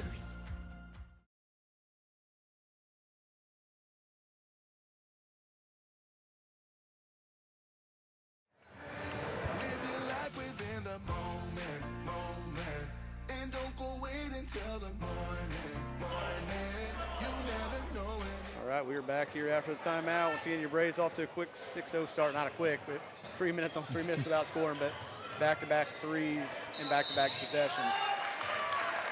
Going to put 15 to the line from Austin. Going to get that first one on Garrison. Braves with 2 fouls here in the first quarter.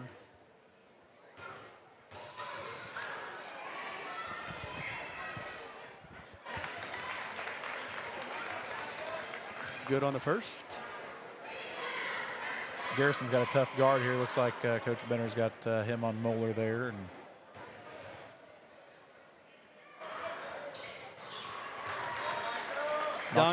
sorry, go ahead. Just knocks both free throws down. I was going to say, Don Caudell, thank you for tuning in from the big town of Freetown. Appreciate the kind words as well. Like the outskirts of Freetown. It's like this. They'll have a foul and 3-point shot. Going to put Pendleton on the line. Foul's going to be on Collins, number 13 of Austin. Just a cardinal sin, don't foul jump shooter. Nope. I mean, especially one that's behind the arc and you're giving him 3, so. Yeah.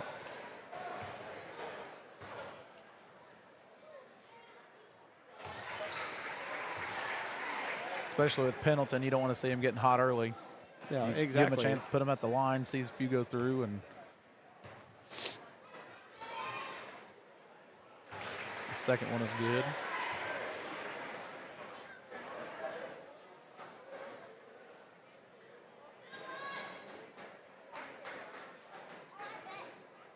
Three minutes and 41 seconds left to go here in the first quarter. Looks like trying to get Hutchison to tuck his jersey in is what the delay there was. Third free throw is good by Pendleton, gives the Braves a 9-2 lead.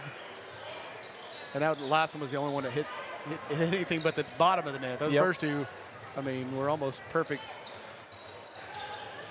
The back cut by Moeller, lays it up and good. Just able to use his size there over Garrison, go up and get it. And taking the advantage of Garrison already having a foul and just going up strong and finishing the shot. Trying to figure out the offense here as the Eagles are in a 2-3 zone.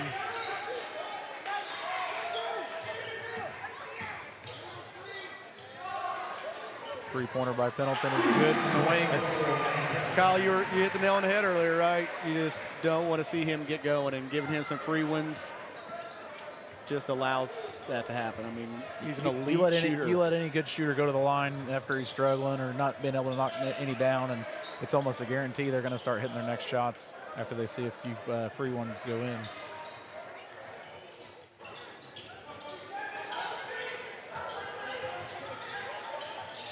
Garrison, a good job of keeping Moeller in front of him. Hutchison with the back cut, and really good job by Dean there being ready and being on the help side and taking the charge.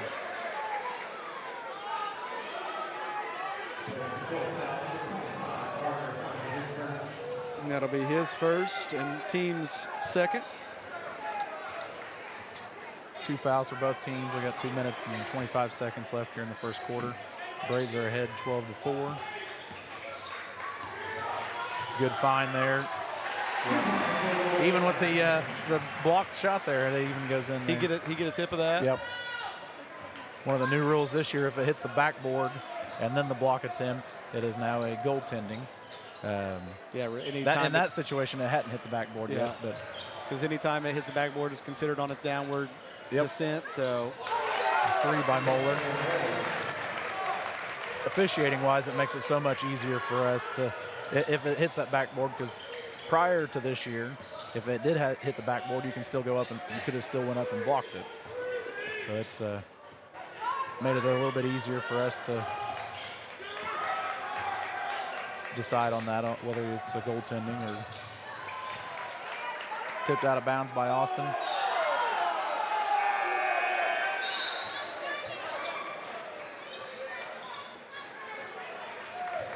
Pendleton and Garrison going to have a seat. Brings in Lincoln Britton, and Kyles Brock. It'll be interesting to see who Coach Benner puts on Moeller now, because Garrison had that assignment of Moeller. Going to have a foul.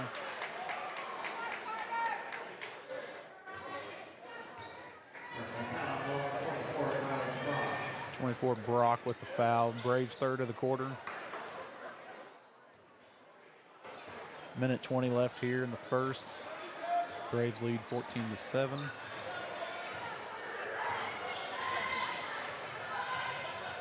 Just a little blind pig action there. Good rebound by Brock.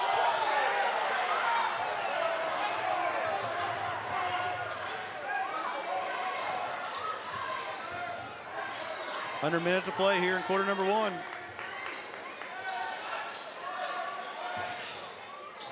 Even with 5 fouls, I feel like it's been a fairly quick quarter. Yes.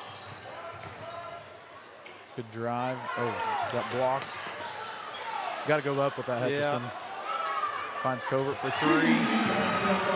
Like we talked about in that JV game, when you get it down low and kick out and your offensive player's got his feet set. Yeah, I agree with you, though. He should have went right up with that, but then you can say that 3 is worth more than 2, I guess what I always get told. So yeah, long 2. The Braves probably going to be content here to take the last shot. Up 17-7. Biggest difference so far here in the first quarter. Brownstown's been able to get some pretty easy looks, and everything from Austin's been some really tough looks. As Britton's there for the putback, puts the Braves up 12 here at the end of the first, 19-7. Yeah, really good quarter there by the Braves. We'll take a timeout. We'll be right back. Have you ever wanted a confident smile that stands out?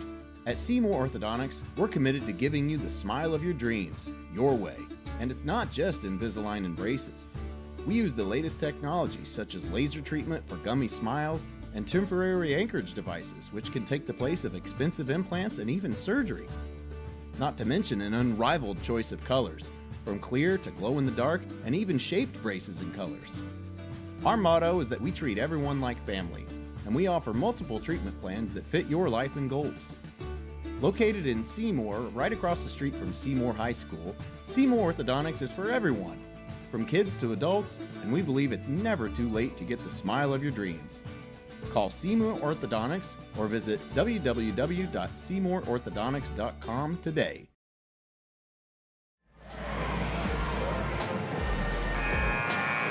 All right. We are back here during the quarter break here. Once again, your Braves lead 19-7 here, getting ready to begin quarter number 2. Carl, thank you for tuning in again, just west of Bedford and Fayetteville. Your answer for you just need to go on the IHSAA TV app, and you'll go to live games, and then you can just search for the game. Like, you may have to scroll through there, or you may be able to type in the school that you want to see and find that. So, and I think Aaron say earlier, maybe you said that the first game is going to be streamed. Yeah, he knew that the first game was going to be streamed, but unsure after that. So yeah, I would assume that they would do the second one as well.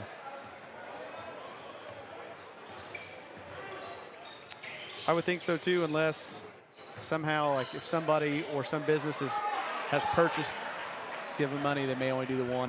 Yeah, I'm not sure how that works. We got a foul on Austin here on 25, Hunley. It'll be his second. Got 13 Collins checking in for him.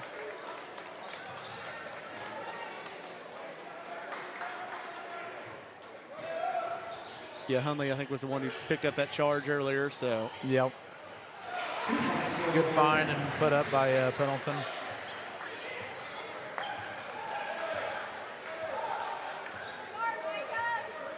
Braves lead 21-7.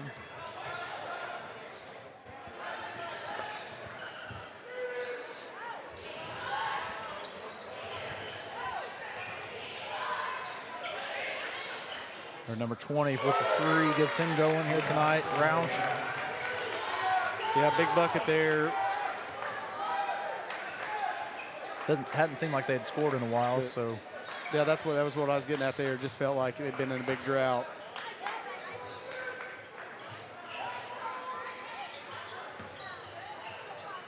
Good find with Britton in the corner. Gets it to go. 3. I don't know their exact stats, but I feel like he has to be shooting at least 50% from 3. He has shot the ball really well here at home. And Britton? Yeah. I think that very first game of the season here, it's good to have him coming off the bench and being able to knock down those shots and yeah, being able to contribute. Roush with a 3 again, no good. Yeah, definitely adjusted his role. It was that Scottsburg game, I think, that first game of the year. Maybe he led the Braves in scoring. That's, of course, before Pendleton got back in the lineup. Travel. Yeah. Shuffled his feet before he took off. And that's tough, being predominantly a shooter that Lincoln is. You kind of see that sometimes even with Jack at Purdue. Like, it's a brand new role. He's coming off the bench. You've sat there for a while, and you're expected to still come in and get in the rhythm. Down some shots. Yeah. But good to see him, and he made a couple trips there and get a little blood pumping and be able to knock one down for the Braves. Your Braves do lead 64-10 here with right at 6 minutes to play in quarter number 2.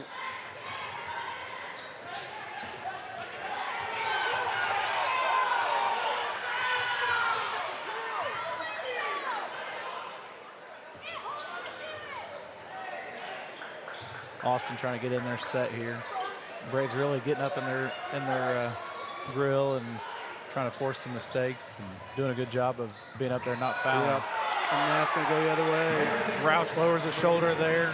Dean does a good job of staying legal and taking it in the chest and taking a charge. And I think that was a little bit of a frustration, like you're talking about. Braves really up into them and getting into them, and just kind of lowered his shoulder. And we will stay right here. It's just a 30-second timeout called by the Eagles.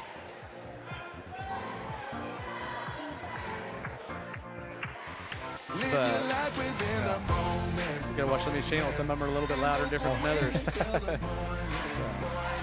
And if people are out there wondering why we do play music, you know, it's to make sure that we don't get copyrighted on YouTube, those type of things. You'll get dinged for demonetized or whatever.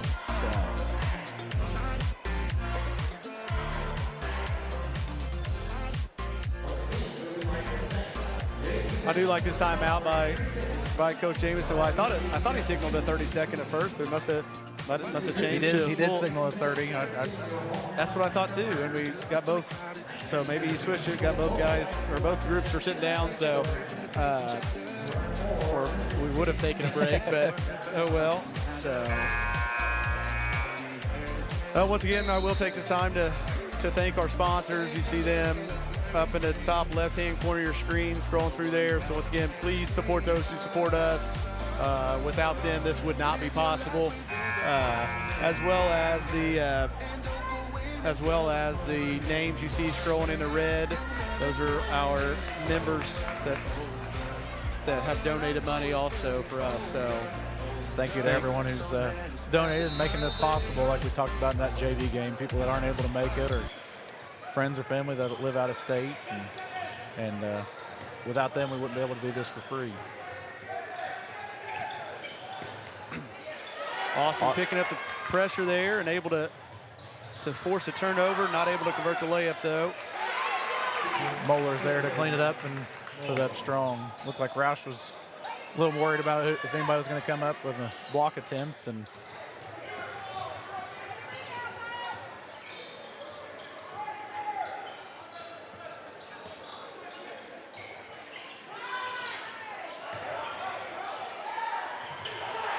tough shot there by Pendleton. Really went up strong and able to finish. Yeah, I mean, by my angle here, I thought there was contact there too. But this, same as always, we really are unbiased. I'll tell you if I think that they missed one on the Braves or anything like that. It just looked like there's a lot of contact that was let go there.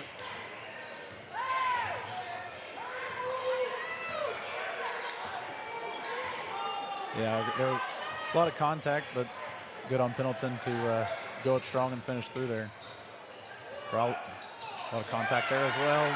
Yeah, Rouse with the missed shot, but 13, Collins able to clean it up and put it back up for the Eagles.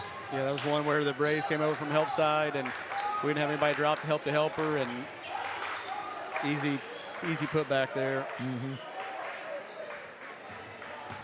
Letting Pendleton go ISO, good find.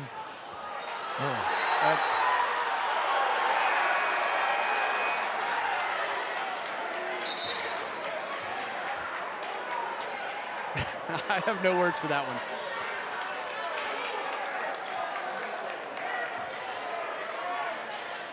It is going to be a turnover on the Braves. Officiating side of that, I don't know.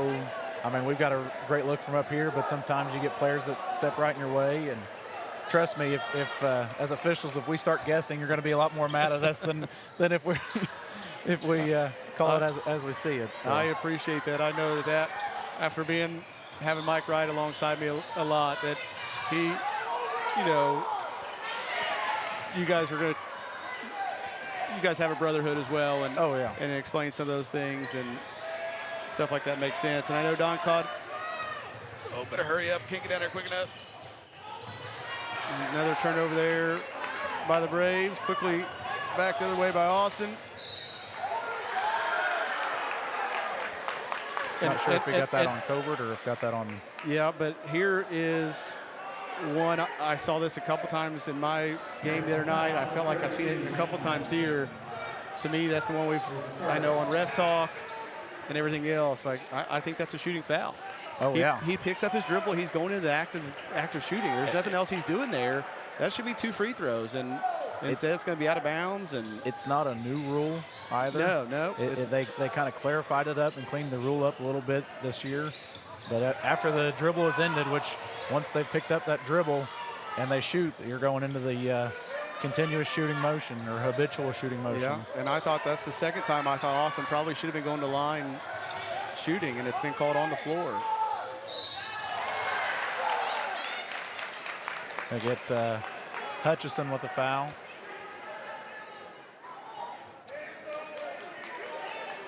There are 2 fouls on the Braves and 2 on the Eagles. 2:52 left here. Braves ahead 12 with Roush on the line for 2.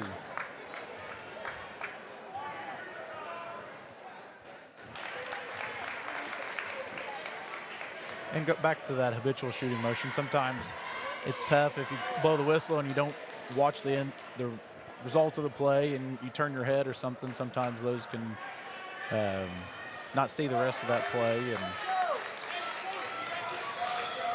And I just feel like sometimes, you know, you've had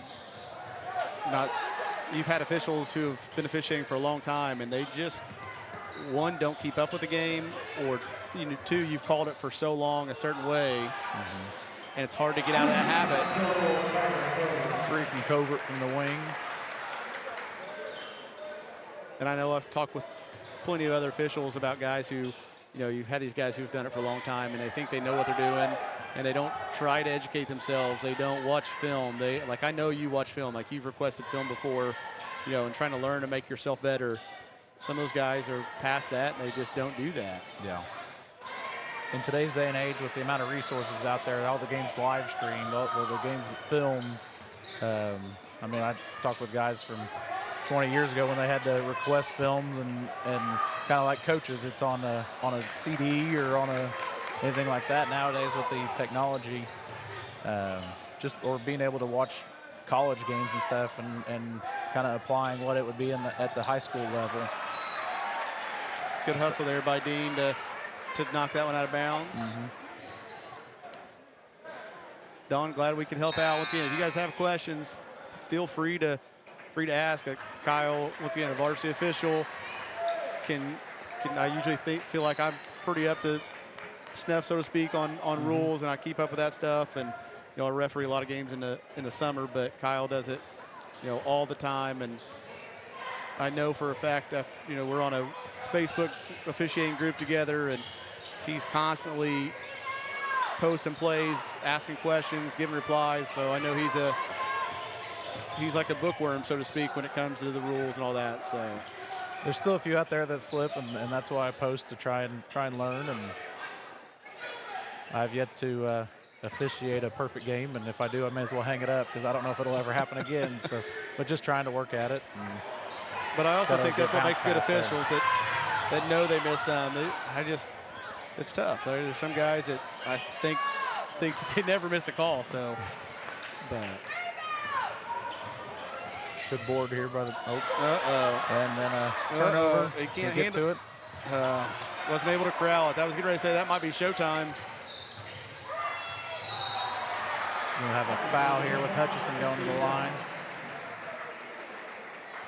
I remember last year seeing him as an 8th grader, and I think it was down at Floyd Central, one of their middle schools, and he dunked one and ended up getting, I think, teed up but it was just a great dunk. He didn't hang on. I didn't think he hung on the rim, but yeah, it was just one of those. I think that one might have went viral too at one point, but that's probably why I saw it. But.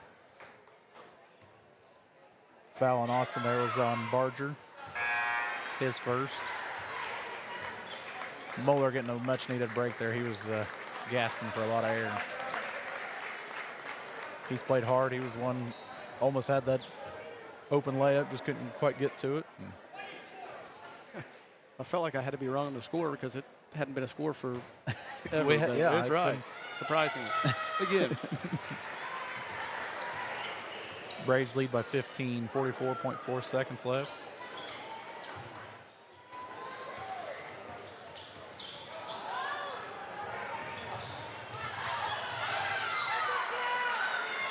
Be out of bounds on the Braves.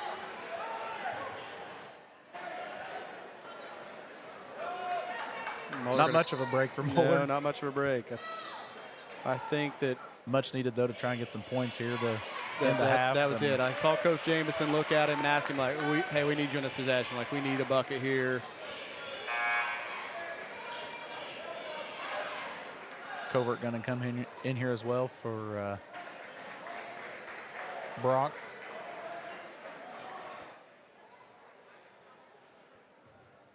Official asking Covert to tuck his shirt in here.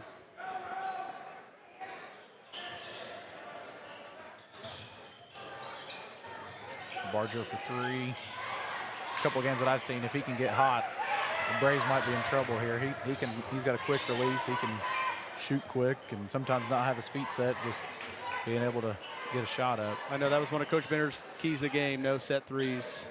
A couple of those guys that just couldn't allow them just clean looks. Yeah.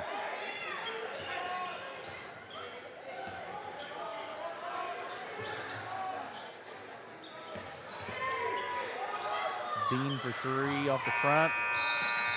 Putback is going to be no good after the horn anyway there. So your Braves lead here at half, 31-16.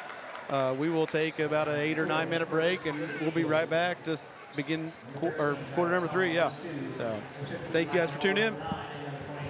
Acquired by Damon Bailey and Randy Hawkins in 2011, Resource Services is your one-stop shop for anything from janitorial to food service supplies, as well as any floor care needs.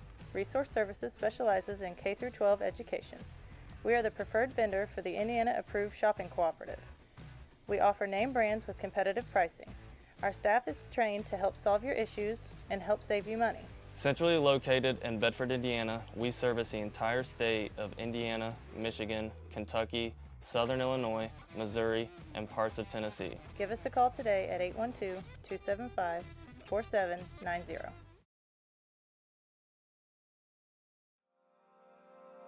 Founded in 1970, Brownstown Electric Supply Company is proud to serve and provide material to our friends in the utility industry. We are equipped to take on the most demanding projects with an experienced staff located in Indiana, Kentucky, Ohio, and Illinois. Brownstown Electric is family-owned and operated with a family-first work culture. If you're looking for a lasting career in a robust industry, give us a call today at 812-358-4555 or visit us online at brownstown.com/careers.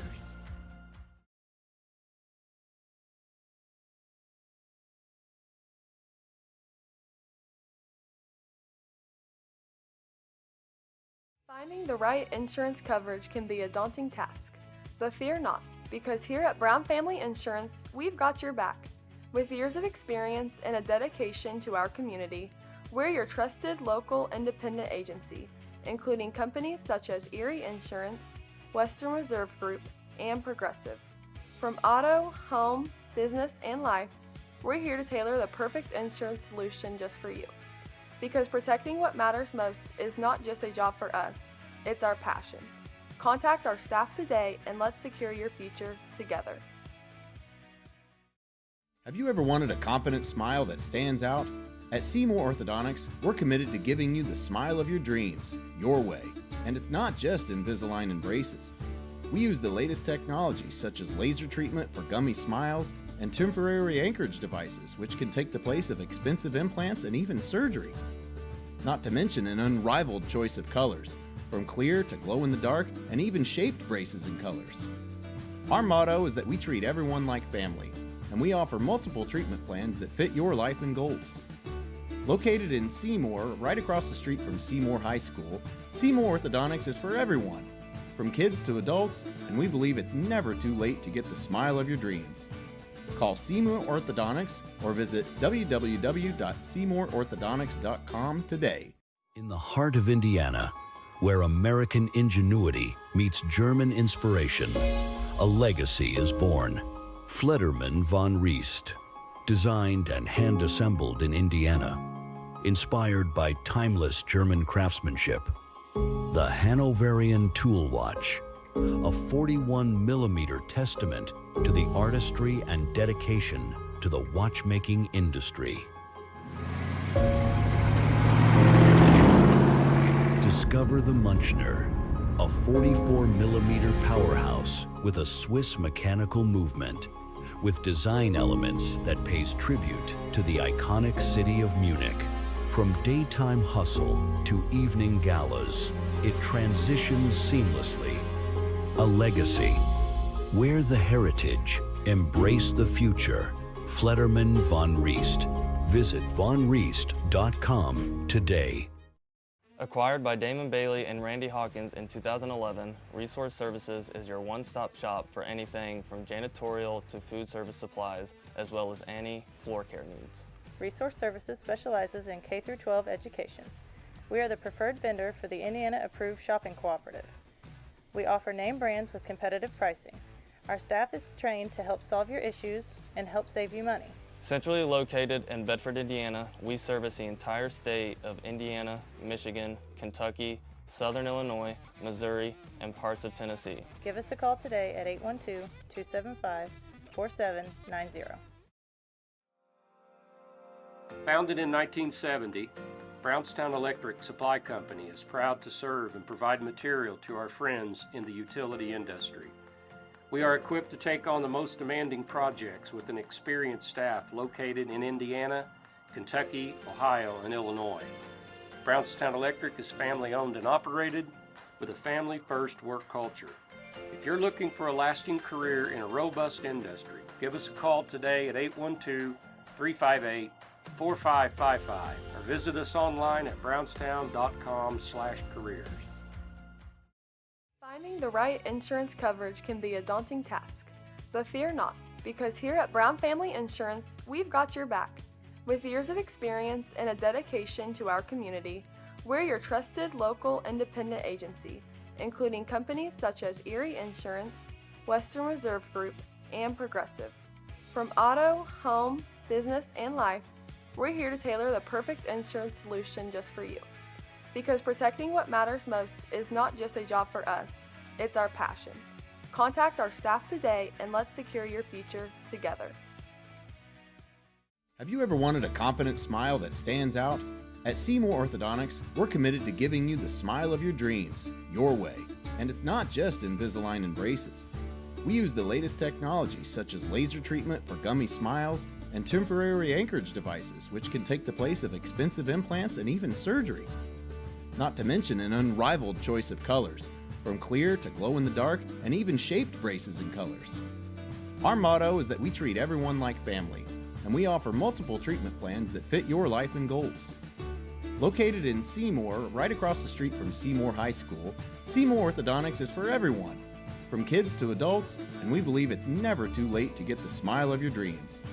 Call Seymour Orthodontics or visit www.seymourorthodontics.com today. In the heart of Indiana, where American ingenuity meets German inspiration, a legacy is born.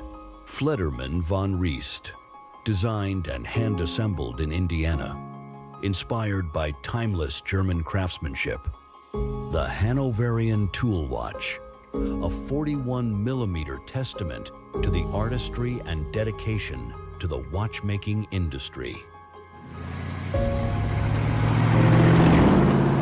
Discover the Munchner, a 44mm powerhouse with a Swiss mechanical movement, with design elements that pays tribute to the iconic city of Munich.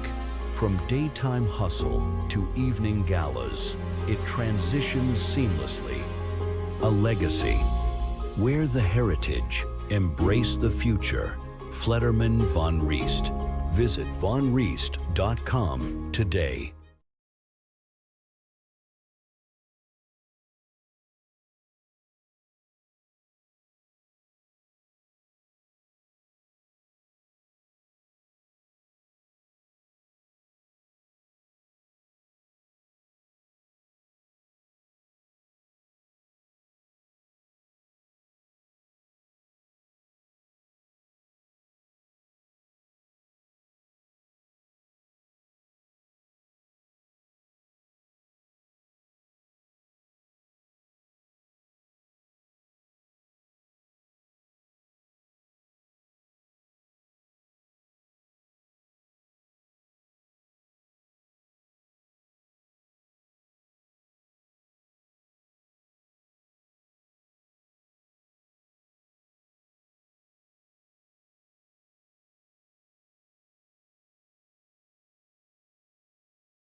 All right, welcome back here.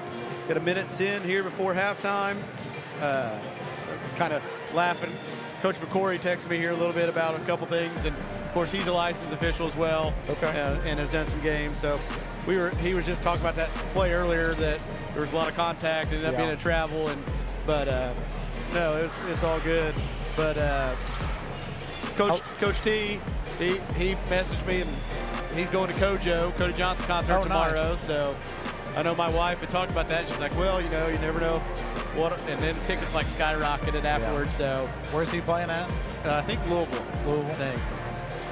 Yeah, I think it's at the Yum Center, if I'm not mistaken. But Yeah.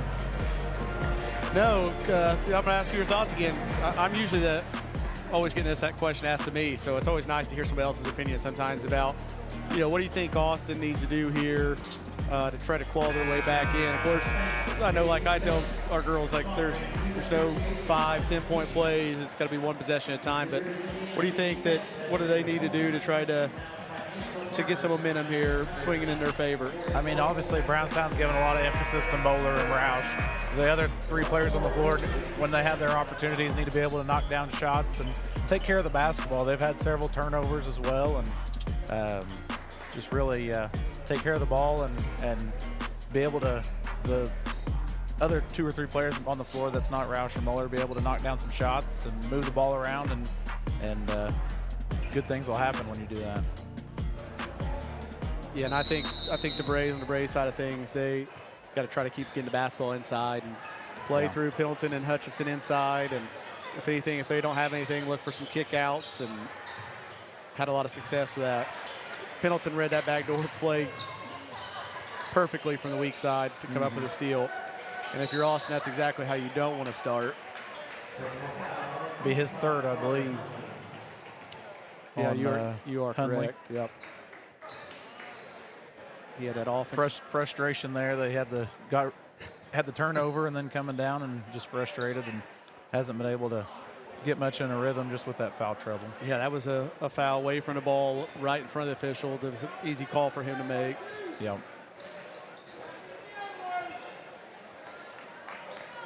This is the hurt boy, I think, from the JV game that just came in. So I know he's at that third quarter, so he probably has 2 quarters left, so may use him for both of these now. Probably wasn't expected to come in like this, but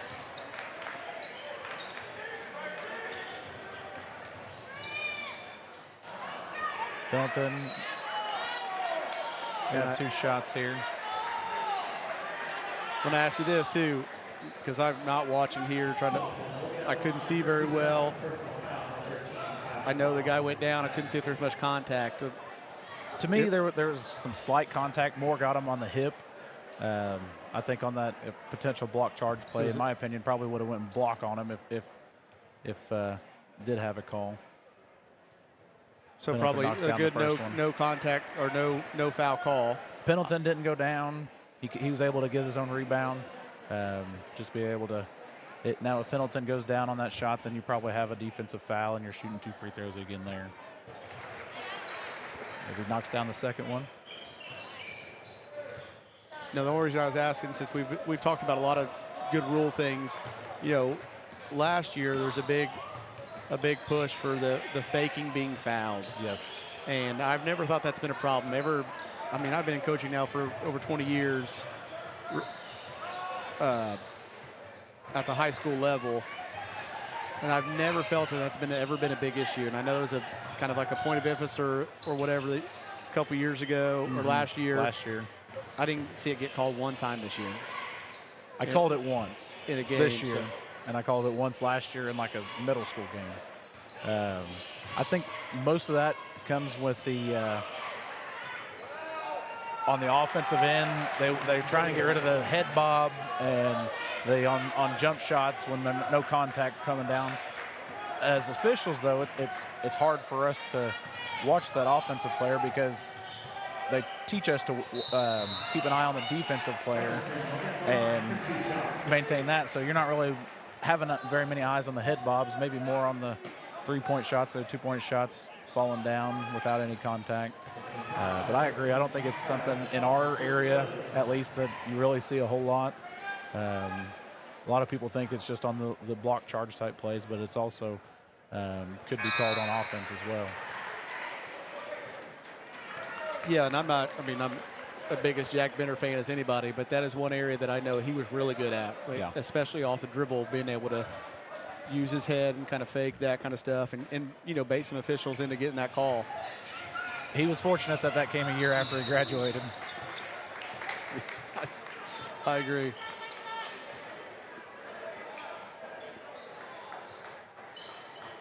Earlier, Collins picked up his 3rd foul for Austin as well. So you got Collins and Hunley with 3.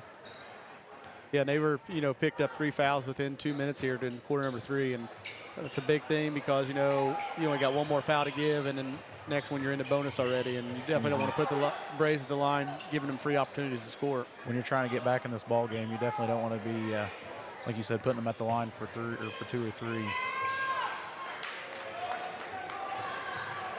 Kind of like what we talked about as well. Those players that aren't Roush or Moeller, those two picking up, your 2 starters picking up 3 fouls, really puts a lot of pressure on the rest of your role players to try and help you out. Good board by Pendleton.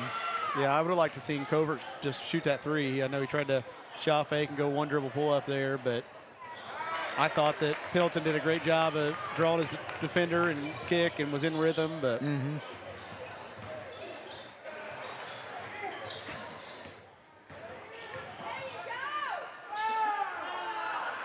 Pendleton did a really great job there, just going straight up.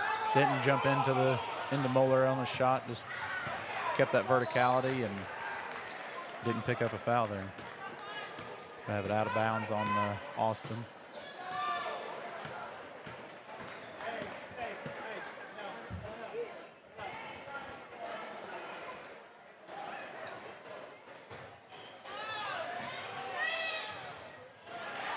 Direct entry there to Pendleton, and able to be really patient and find an angle there, and that's going to cause Coach Jamison to call a timeout as the Braves have controlled the beginning here of the 3rd quarter, and we will take a break right here with them and be right back. Founded in 1970, Brownstown Electric Supply Company is proud to serve and provide material to our friends in the utility industry. We are equipped to take on the most demanding projects with an experienced staff located in Indiana, Kentucky, Ohio, and Illinois. Brownstown Electric is family-owned and operated with a family-first work culture. If you're looking for a lasting career in a robust industry, give us a call today at 812-358-4555 or visit us online at brownstown.com/careers.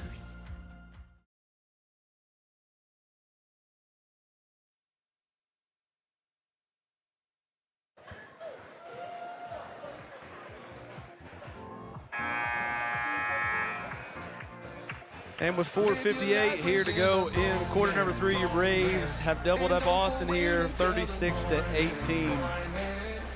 So surprised I could even figure out that math, but must have been because I did some. I was helping, of course, I'm an English teacher and credit recovery teacher now here at the high school, but I was doing some math tutoring yesterday to try to help a girl with her study guide and get ready for finals this week. We had finals this week, but kind of surprised myself. But I will tell you one thing that I hate is the fact kids don't have textbooks these days.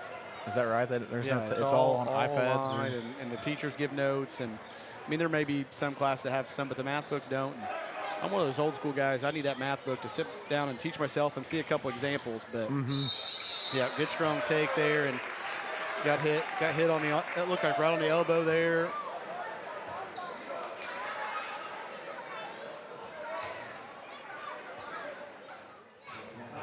Got hit on and what I was going to say too, one thing, the possession or two ago, I talked about Pendleton being vertical, not pushing, going A to B at a time. He did get him on the arm, but also kind of was moving into him, kind of got all that contact as well to put Moeller at the line. One thing that we talked about earlier, now that they're going through a scoring drought, now you're putting them at the line, and maybe something that Moeller wants to see here, put a couple in, and might springboard them here in the second half.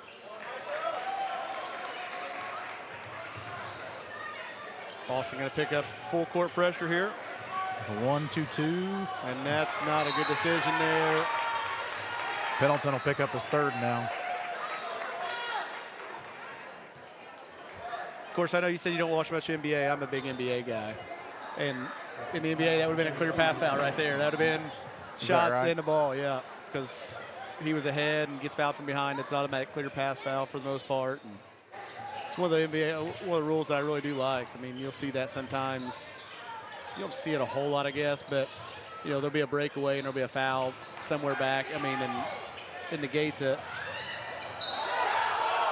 We'll have a foul on Roush here. Yeah.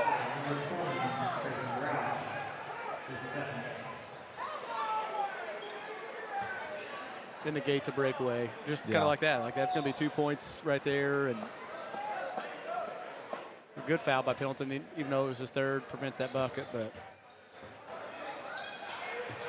one thing notice here with Austin picking up the pressure, Brownstown's not really going to those passes. They're just kind of sitting there waiting, allowing Austin to get in those passing lanes and forcing the potential turnovers, as Covert's going to pick up the foul as well.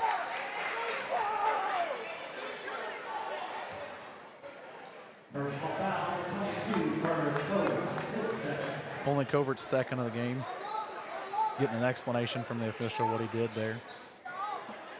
And my guess is actually he's probably getting an explanation of not reacting like he did. Oh, he did was he like, have a reaction? He like put his hands up and. Three-pointer by 14. Yeah, I'm gonna guess that was Conkler.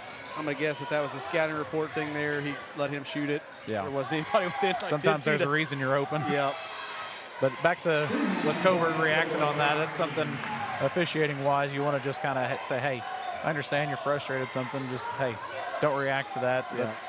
Don't want to hurt your team even more here, getting a dumb technical or saying something. And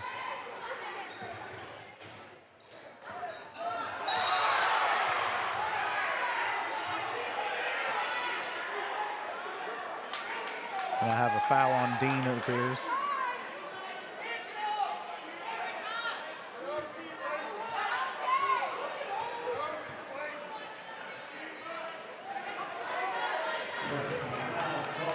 Jameson was asking for a little bit more on that foul there, and it's one of those that looks really bad, but they're fighting for position. They just arms get caught, and you got two kids that go to the floor, but at the end of the day, it's just they're just holding on to each other. I was going to ask you because I could not see it. I wish I could describe what it's like trying to see everything through this little screen. Garrison's going to get a foul for on the chuck there on the entrance pass to Moeller. And that's going to put the Eagles at the line. Shooting two here.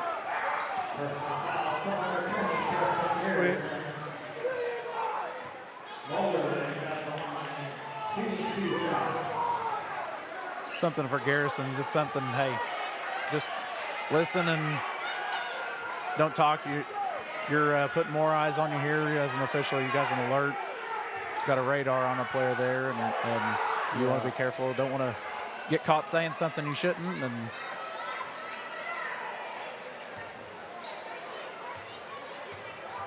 looks like Brock's going to come in. I wouldn't be surprised if it's for Garrison here. Get him to calm down a little bit.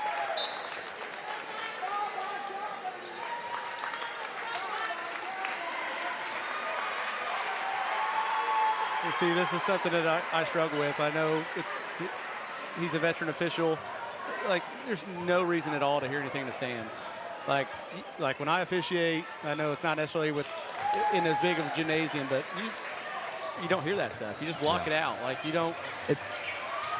During live ball action, it's a lot easier to not hear that stuff. When you're got a dead ball on free throws or on an inbound, it's a little bit easier because you don't have as much stuff as you're focusing on.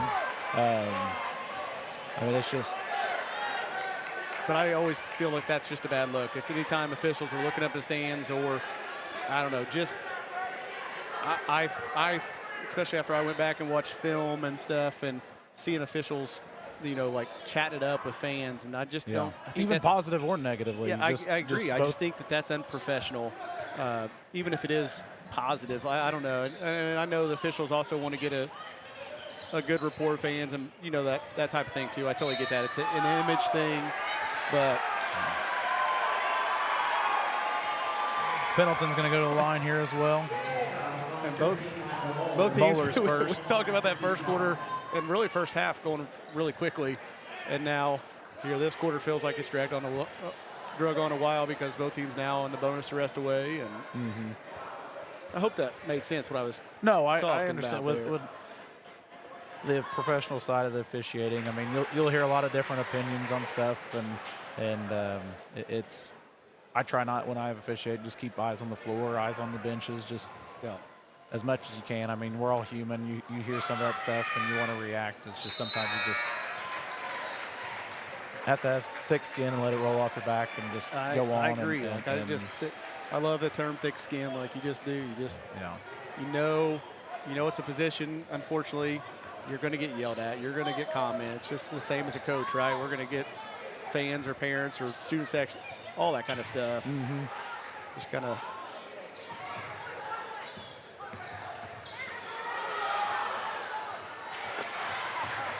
Moeller might have gotten lucky with on the drive, extending that elbow and creating some space, but ends up turning the ball over with Britton for a 3 in the corner.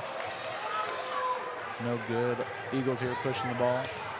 And that was one of those ones I talked about earlier. He really hadn't had, that was his first trip up, I think his first trip up the floor there, and shot that one in the corner. Hadn't got it. Hasn't got the blood flowing. Yeah. Got, like you said, sweat going. Got to have number 1 here going to the line. And this is another one of those guys you don't necessarily, I mean, he's a great three-point shooter. He has not shot the ball well tonight. No. He's going to see a couple go in here possibly and might spark something here for the last 2.5. But he misses the front end. Yeah, that was definitely flat there. That was flat and long. And he's a good three-point shooter, and he has some range too, not just right around the three-point line. And gets a second one to go. Braves up 18. This pressure when Austin has been able to score here the few times in this quarter, that pressure has Britton from 3 again. Hutchison was worried about the putback. Sometimes you just got to grab a hold of that and go back up with it. But they haven't been able to set up their press enough. A kick ball maybe by Dean. And then just stay out of bounds, I believe. He did just stay out of bounds there.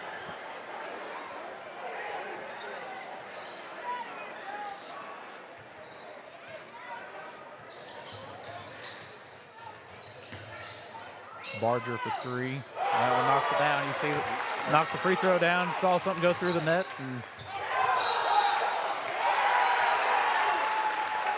Cover, he got up in the air, and the only thing you can do there is either pass or shoot. And he didn't either one. He didn't either one. Put the ball back down, and got to be a travel call.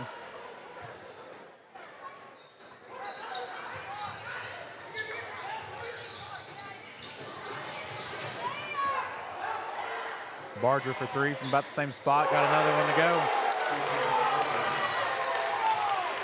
Draws the lead only down to 12 for the Braves as they break the press here. Britton knocks it down. And Coach Benner with a timeout here. I believe it's going to be a 60 or a full timeout. Yeah, really good press break there. I don't know if the ball hardly hit the floor, and then a good timeout there by the Braves. And we'll take a timeout. We'll be right back. Finding the right insurance coverage can be a daunting task, but fear not, because here at Brown Family Insurance, we've got your back. With years of experience and a dedication to our community, we're your trusted local independent agency, including companies such as Erie Insurance, Western Reserve Group, and Progressive. From auto, home, business, and life, we're here to tailor the perfect insurance solution just for you. Because protecting what matters most is not just a job for us, it's our passion. Contact our staff today and let's secure your future together.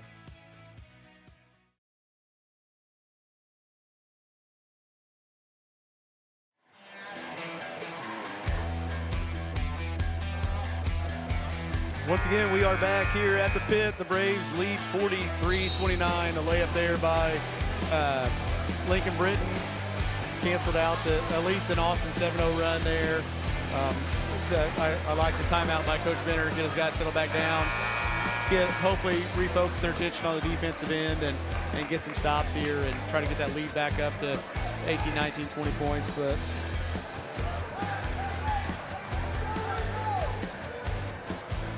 yeah, I agree. A good timeout. Austin had a breath of life there, getting back into this game and just kind of settle his guys after a score. And like you said, remind them on defense, kind of focus. And Barger getting hot a little bit from the top of the key. And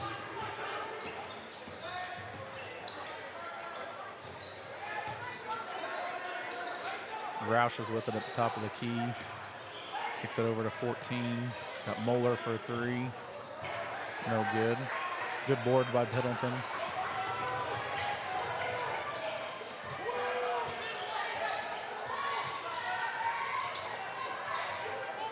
Braves trying to just settle down, get in their offense. yeah, I think they're trying to figure out kind of what defense. Are they in a They're in here. 2-3 or like a 1? I think it might be like a 1-2-2 or matchup zone, but I know Moeller staying up top and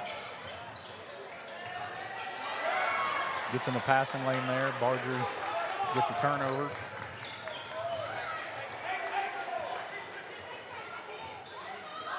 Don't drop back there. Got lucky. yeah, did get lucky there.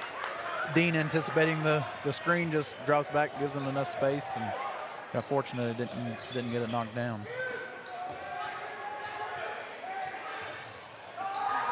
Brock a 3 from the corner. 20 seconds here for Austin. Nothing against Kyle Brock, but that might have been one that Coach Manor was probably maybe even saying no, no, no until it went in. Okay. No. Okay, good shot. Yep. Moeller drives and scores. Good defense by Roush. And that'll do it for quarter number 3. Nice little run there by the Brings it Braves back to into the finish it. game. Yeah, I agree. So 46-31. We will be right back. The heart of Indiana, where American ingenuity meets German inspiration, a legacy is born. Flederman von Riest, designed and hand-assembled in Indiana, inspired by timeless German craftsmanship. The Hanoverian Tool Watch, a 41mm testament to the artistry and dedication to the watchmaking industry. Discover the Munchner, a 44mm powerhouse with a Swiss mechanical movement, with design elements that pays tribute to the iconic city of Munich. From daytime hustle to evening galas, it transitions seamlessly. A legacy. Wear the heritage, embrace the future. Flederman von Riest.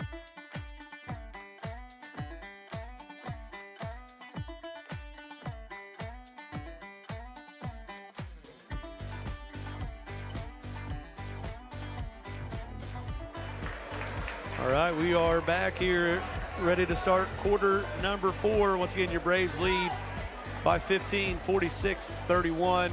You know, for Austin, they definitely are going to have to be able to get a couple stops, of course, and get a couple buckets and hopefully be able to set up their pressure. Once again, that full court pressure did give the Braves some fits, several turnovers, and that's when they got a lot of their shots or got more possessions when they were able to get some turnovers on defense. And to get that set up on that pressure there on that full court, you got to be able to knock down shots. Yeah. Oh, let me turn our music off here. It's going to be a player control foul or charge on Pendleton. It's going to be his 4th. Now, a lot of people, they say, well, the defender was moving or he wasn't set. To gain legal guarding position, all you have to have is 2 feet on the floor facing the offensive player, and you can move side to side, backwards. As long as you're not moving forward, you have that legal guarding position. Yeah. And offense creates the contact, goes through the chest of the defender, and you're going to get it 9 times out of 10, should have it going the other way.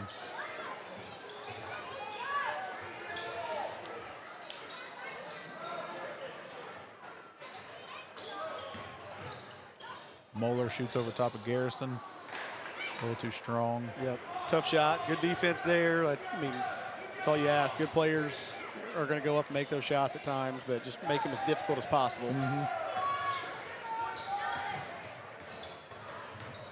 Brock with the drive.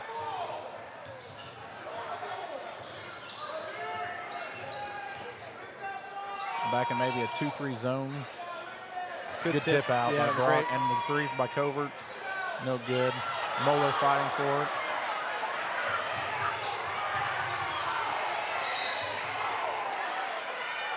The foul by Roush there on the rebound, just shoving.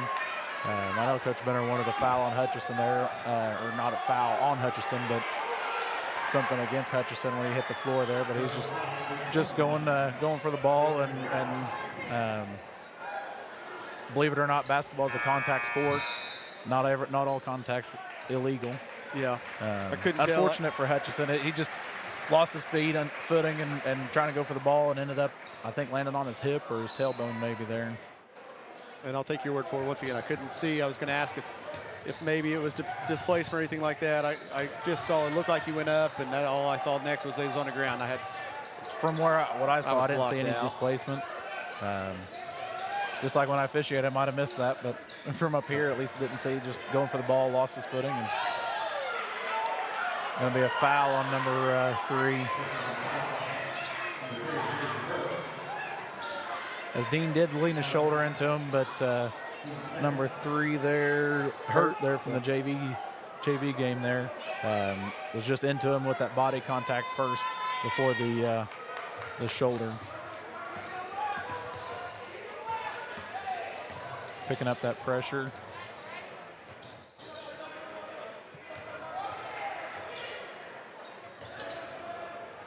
Talking about rules that college or NBA has that wish that high school had is that cylinder foul.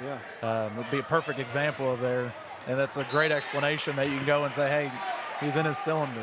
And rather, it doesn't look great when you just come up, he just kind of bumped him, because people, all they see is that shoulder lean into, but if you can come in and just say, hey, came in on his cylinder. And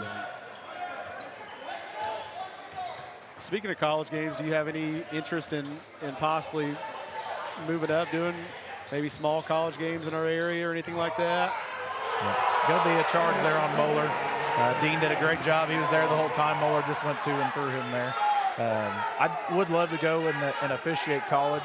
A couple summers ago, I went to a camp up in Indianapolis, and an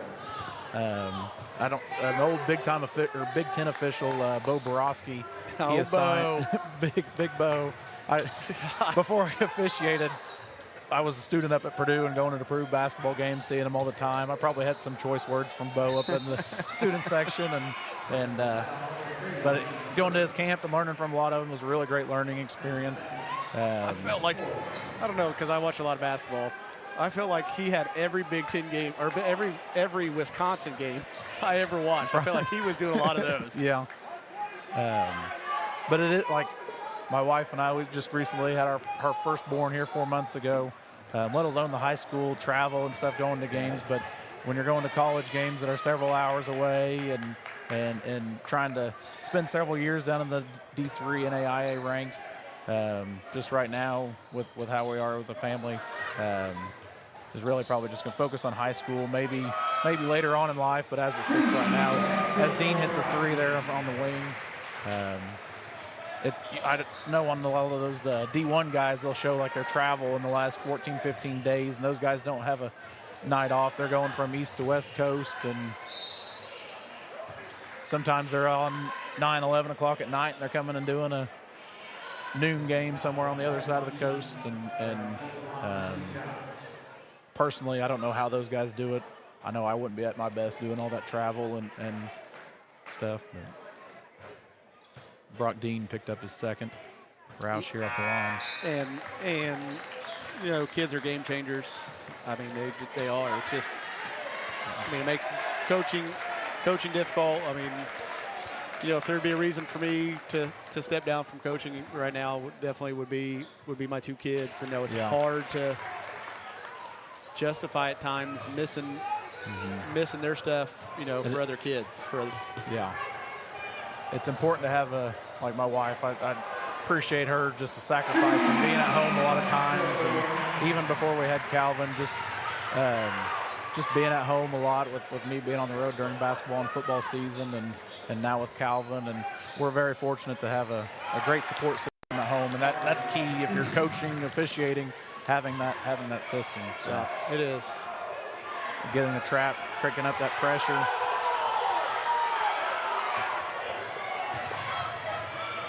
Coach Jamison wanting to hold ball there.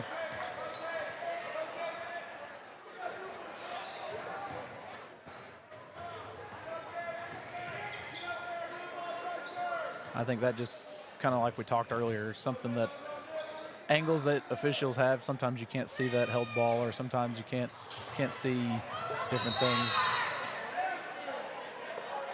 I think we're going to have a foul on Brock here with a displacement on a rebounding foul.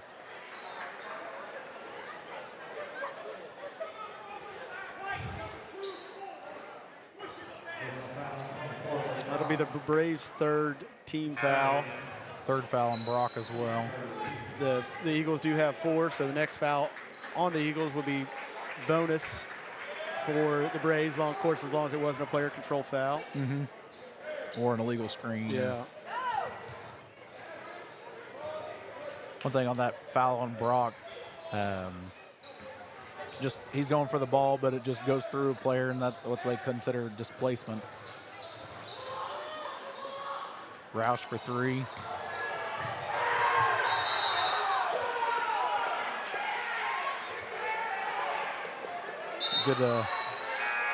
Good by the Brownstone players helping 30 up, and you have fans that are hollering for a foul there, but it's 2 players going for a basketball. I mean, as I said earlier, basketball is a contact sport. Now, if the Brownstone player just wasn't going for the ball and just shoves and goes through, then absolutely you'd have a push foul. But when you got 2 players going for the basketball, yeah, it doesn't look great, but we'll have a travel on Pendleton here. Did he just pull out the chair on him there? I think his footing just got, he went for that spin move, and I think his foot got caught. Moeller was standing there legal and falls to the floor with the basketball. I don't know if Coach Lupker, of course, Mark Lupker coached both of us at some point, and we were playing here one day, and I did that. He banged me once and banged me the second time. And I pulled the chair out. Of course, he was probably 40-ish or so then, and he went down, and he was hurt, and I felt bad because then we had to quit. We couldn't play. He was 3-on-3, and he was done, so we had to quit. But still there by Brock Dean, and got fouled on the other end. Going to go to the line for 2 while we were sitting there talking. But Barger with his second there, and he was clean up top, but just got him from moving from A to B with his body.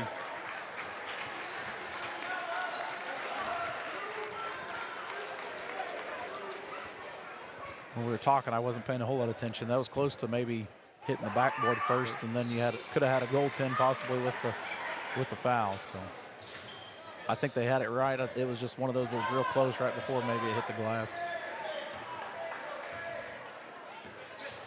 And that's one of those ones too, especially when you talk about some of your, it can definitely happen here, but you're talking about some of your bigger schools, your big athletes. You know, you're high school officials. You guys don't get replay. You got to make that call live, and it's something that in this area, for the most part, you don't see a whole lot of.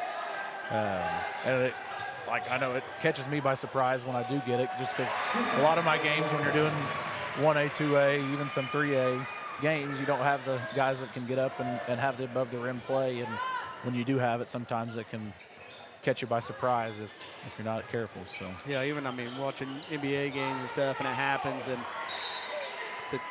you have to slow that down a bit. Tell, like if it's bang bang, it's tough. Your Braves have extended their lead here, 55-35. I think this might be their biggest lead of the night. I think you're right on that. Still got to take care of the basketball here with all the Austin shooters, and just take care of the ball, and if they foul you, you're going to the line. So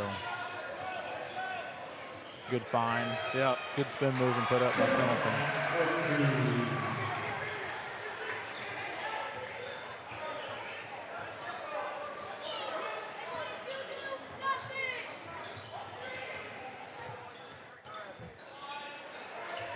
Barger's open for a 3 in the corner. Just a little too strong on it. It's one thing in a physical game like this, Coach Jameson's young players with the young team that he has, I mean, they're going to learn from this, and they'll get better from being able to play through a little bit of contact and be able to, only will help them down the road.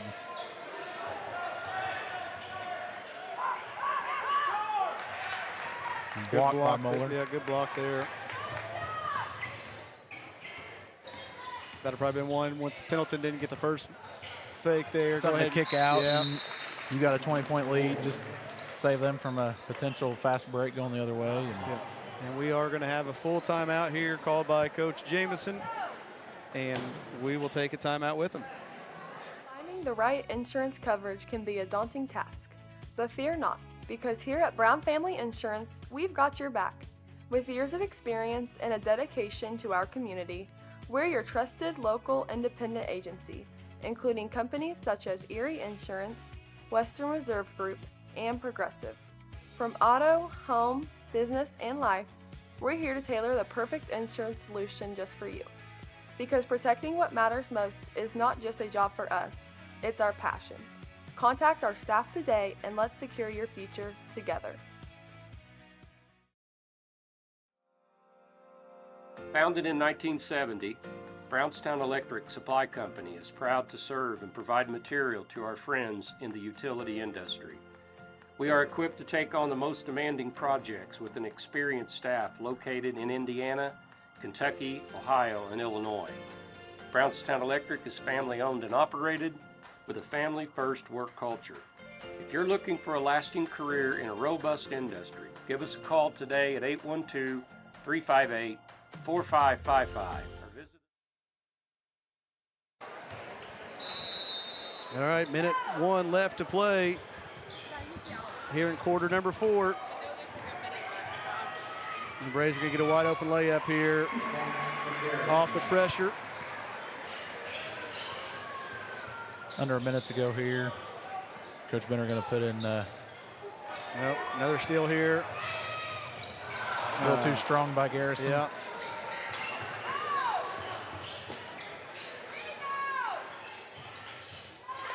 Put back by Moeller. They're going to stay in this pressure here. Well, and they get a timeout. I was getting ready to say I figured Coach Benner was going to let him go ahead and break the pressure, get in the half court here, and then call the timeout, but he's going to call it while still in the back court. Had a pretty good trap there, as Jameson's going to bring his subs in as well. 25.7 seconds left here. Once again, I just want to take this time to thank Aaron Harrell. He's the brains behind this whole operation and bring in AWH Media. This is year 3. We were talking about that earlier, Kyle. But year 3 of bringing B-Town live to Brownstown and being able to showcase our athletes here on the volleyball court, the football field, and basketball court as well. I know we had a couple baseball games lined up last year, but the weather being an outdoor sport doesn't always cooperate. So, and that will do it, though. Your Braves are victorious here, 61-39. Just want to reiterate as well, thank you for all the sponsors. Thank you to Aaron. Thank you for having me tonight and helping me out. And want to say thinking of you, Mike and Kelly, and praying for you all. And I know we talked about it earlier, but you'll get cancer. But yeah, it's just not the same having not having him here all the time. But hopefully it's paying off. The chemo is working and healing and everything else. And hopefully you'll get back here right beside us and be able to continue this in the near future. But yeah, thank you to our sponsors. Once again, they're the reason we're able to do this. But Aaron, thank you for doing that and all the time. Just today, people don't understand, he's not like he drives over here and sets stuff up and gets it all prepared and everything you see there in the background. But I'm going to ask you. I usually get posed this question too. We have our best go player of the game. Who do you think's our best go player of the game here? I know I didn't give you much time. I probably should have went to commercial and gave you at least a second, give you a second to at least think about it. But I mean, you could take a second if you want. But I would say, you have your Pendletons and your Coverts that's doing a lot of the scoring, but I would say Garrison being on Moeller a lot that whole game, being the one that's, kind of frustrating and kind of taking him out of his rhythm. He's a player that can really fill up the basket, and Garrison being able to be right there in his grill the whole entire game and kind of put that defensive pressure. I would give it to Garrison. Good, that's a good choice. I don't know if we've had him, so that's a really good choice. I thought Brogdon did a really nice job. Also took a couple charges and got it going there. When they made their run, he hit a couple big threes there back to back. So, but yeah, just a good ball game. The Braves, I think I'm not a big John Harrell guy, but when I pulled up I know it was a lot closer game than what it ended up being, and I think that was a lot to do with the Braves' pressure and being able to make those young guys on offense especially uncomfortable and force some turnovers there, and that's when they were able to really get separation. We were able to get some turnovers and score on the other end. So, yep. So no games tomorrow, you said? Working the girls' LIT, a couple games tomorrow afternoon, but no varsity games.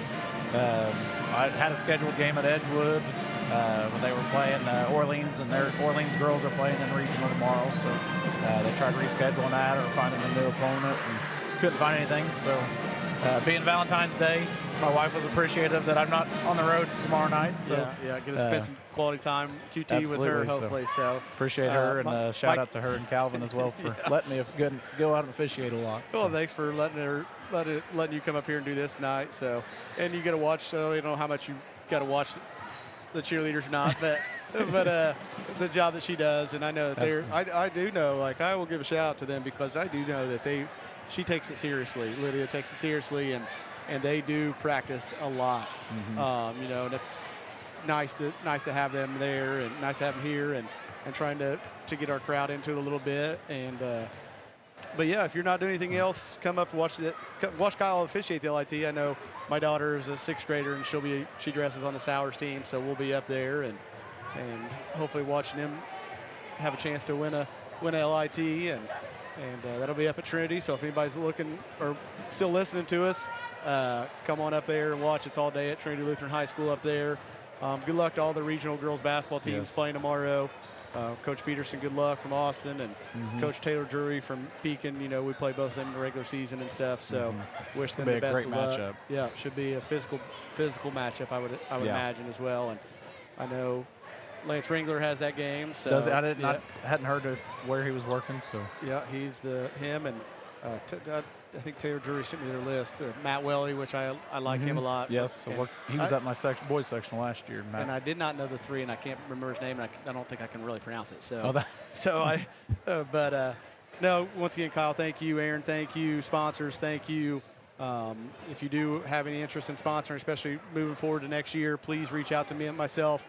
Reach out to Aaron, who's still tuned in. So. Get in contact with us. But with nothing else, we'll call it a night. Have a great night. Happy Valentine's Day tomorrow to everyone, and safe travels to and from games. Yeah, appreciate you.